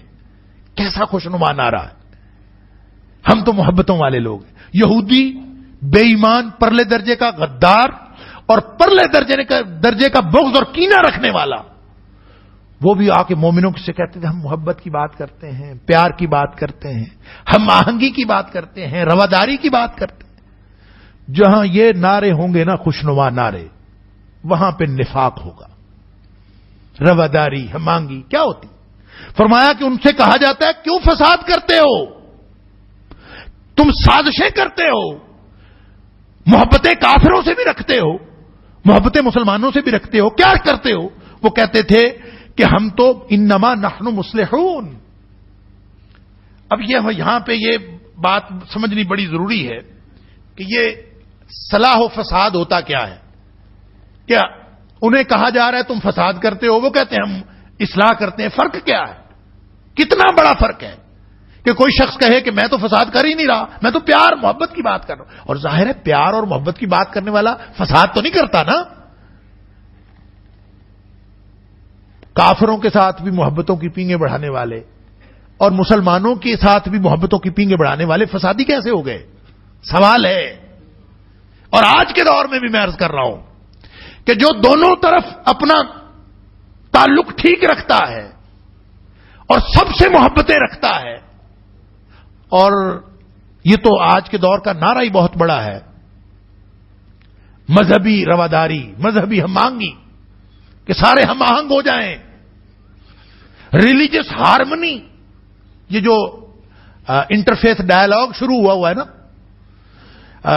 مکالمہ بین المذاہب، اس کا الٹیمیٹ ٹارگٹ پتہ کیا ہے؟ الٹیمیٹ ٹارگٹ ہے انٹرفیتھ ہارمنی. اور انٹرفیتھ ہارمنی کا مطلب یہ ہے کہ ایک ٹیبل پہ بیٹھو، ہندو بھی بیٹھا ہو، سکھ بھی بیٹھا ہو، عیسائی بھی بیٹھا ہو، یہودی بھی، بدھ بھی، سب مسلمان بھی بیٹھا ہو، اور سب کہہ رہے ہوں اللہ کا شکر ہے ہم سب کا آپس میں پیار ہے، ہم سب پیار محبت سے دنیا میں زندگی گزار رہے ہیں، ہمیں تم سے پیار ہے، تمہیں ہم سے پیار ہے، ہم سب ایک دوسرے کے تعلقات رکھیں، نہ تم ہمیں برا کہو نہ ہم تمہیں برا کہیں، سارے مل کے رہ لیں. یہ ہے انٹرفیتھ ہارمنی، یہ ہے الٹیمیٹ ٹارگٹ، اور یہ ہے اصلاح. آپ کسی سے پوچھ کے دیکھ لیں، اس سے بڑا نعرہ کوئی ہو سکتا ہے؟ نبی کریم صلی اللہ علیہ وسلم کو بھی یہ دعوت دی گئی تھی انٹرفیتھ ہارمنی کی، کہ ایسے کرتے ہیں کہ ایک سال ہم سارے مل کے تمہارے خدا کی بندگی کر لیا کریں گے. کافروں نے پیشکش کی تھی. اور ایک سال تم ہمارے ساتھ مل کے ہمارے خداؤں کی بندگی کر لیا کرو، تاکہ ہارمنی کے ساتھ رہیں، پیار محبت کے ساتھ، انٹرفیتھ ہارمنی، آپس میں کوئی جھگڑا نہیں ہونا چاہیے. انما نحن مصلحون، یہ نعرہ ان لوگوں نے لگایا تھا. تو نبی پاک صلی اللہ علیہ وسلم کو فرمایا گیا فلا تطع المکذبین، سورہ نون والقلم کے اندر فرمایا اے حبیب صلی اللہ علیہ وسلم یہ جھوٹے لوگ ہیں، جھوٹا کردار رکھنے والے، فلا تطع المکذبین، جھوٹوں کی بات نہیں ماننی. ودوا لو تدہن فیدہنون، اصل قصہ یہ ہے کہ یہ تمہیں ایک ٹیبل پر بٹھا کے یہ چاہتے ہیں کہ تھوڑی سی ڈھیل تو دے دے اور وہ بھی ڈھیلے پڑ جائیں، ہم قریب آ جائیں. اصلاح کے نام پر اصل میں یہی فساد ہے. اور فساد اس کو کیوں کہا جاتا ہے؟ سن لیجئے، جہاں بھی کوئی ادارہ ہوتا ہے نا، جہاں پہ بھی کوئی انسٹیٹیوشن چلتا ہے، تو وہ منتظم کی اور جو نگران ہوتا ہے اس کی نگرانی میں چلتا ہے، منتظم کے انتظام میں چلتا ہے. کوئی شخص کہے کہ میں یونیورسٹی میں رہوں گا لیکن وائس چانسلر کی بات نہیں مانوں گا. کوئی شخص کہے کہ میں کسی سکول میں پڑھوں گا لیکن ہیڈ ماسٹر کی بات نہیں مانوں گا. بھئی ہر ادارے کا ایک منتظم ہے اور اس ادارے کا انتظام چلے گا اس وقت تک ٹھیک چلے گا. ہر وہ بات اصلاح کی بات ہوگی اگر اس ادارے کے رولز اینڈ ریگولیشنز کی پابندی کی جائے گی. اور جہاں کسی ادارے کے 500 ملازمین ہیں اور وہ سارے کہیں کہ میں اپنی مرضی سے کام کروں گا، منتظم کی مرضی سے نہیں کروں گا. پیار کرتے ہیں، محبت کرتے ہیں لیکن اپنی مرضی سے کرتے ہیں، منتظم کو چھوڑیں. جو کوئی شخص بھی اس طرح کا نعرہ لگائے گا اس کا نتیجہ کیا ہوگا کہ اس ادارے کے اندر فساد پھیلے گا. اس ادارے کے اندر اس وقت تک اصلاح ہوگی، اس وقت تک معاملات ٹھیک رہیں گے جب تک ادارے کے منتظم کا اور اس پورے رولز اینڈ ریگولیشن کی پابندی کی جائے گی. منافق کا مسئلہ یہ ہے کہ منافق رہتا اسی ادارہ اسلام میں ہے، بات اپنی منوانا چاہتا ہے، پیار محبت کا نعرہ اپنے معیار پر قائم کرنا چاہتا ہے. یہ ہے وہ وجہ جس کی وجہ سے اس کا کردار ہمیشہ فساد کا باعث بنتا ہے. وہ کبھی بھی ہم آہنگی اور اصلاح کا باعث نہیں بنتا. ہم آہنگی اور اصلاح کا باعث بنے گا کہ اسلام کا نگران اور اس مسلمانوں کا نگران اور مسلمانوں کا حکمران تو اللہ ہے. اگر وہ اللہ کو حکم مانے گا اور دنیا میں نبی کریم صلی اللہ علیہ وسلم کو بھیجا، نبی کریم صلی اللہ علیہ وسلم کی کوئی بات اگر کوئی شخص نہیں مانتا، وہ کہے کہ ہوں میں مسلمان لیکن بات میں اپنی مرضی کی کروں گا، وہ خواہشات کی بنیاد پر کرے، اپنے علم کی بنیاد پر کرے. وہ میں نے عرض کیا کچھ علم کے منافق ہوتے ہیں، کچھ خواہشات کے منافق ہوتے ہیں، کچھ کردار کے منافق ہوتے ہیں، کچھ اعتقاد کے منافق ہوتے ہیں، کچھ اپنی چھوٹی چھوٹی کوتاہیوں کی وجہ سے منافق ہوتے ہیں، عمل کے منافق ہوتے ہیں. نفاق کسی بھی قسم کا ہو، اس کی بنیاد خواہش ہو یا اپنا علم ہو یا کوئی بھی چیز اس کی بنیاد ہو، بنیادی طور پر وہ فساد کا باعث اس لیے بنتی ہے کہ وہ اللہ کے حکم کی بجائے وہ کسی اور کا حکم مان رہی ہوتی. اللہ کی ابدیت سے وہ نکل کر وہ غیروں کی ابدیت یا اپنے خواہشات کی ابدیت میں جاتے ہیں، جس کی وجہ سے پورے نظام میں بگاڑ پیدا ہوتا ہے. اسی لیے فرمایا کہ الا انہم هم المفسدون ولکن لا یشعرون. یہ پیار اور محبت کے نعرے لگانے والے حقیقت میں یہی مفسد ہیں، یہی فساد پھیلانے والے ہیں. ولکن لا یشعرون، لیکن وہ جانتے نہیں. اللہ تعالی ہم سب کو قرآن پاک کی سمجھ عطا فرمائے اور درست طرز عمل کی توفیق عطا فرمائے. وقت ہو گیا. وآخر دعوانا الحمدللہ رب العالمین.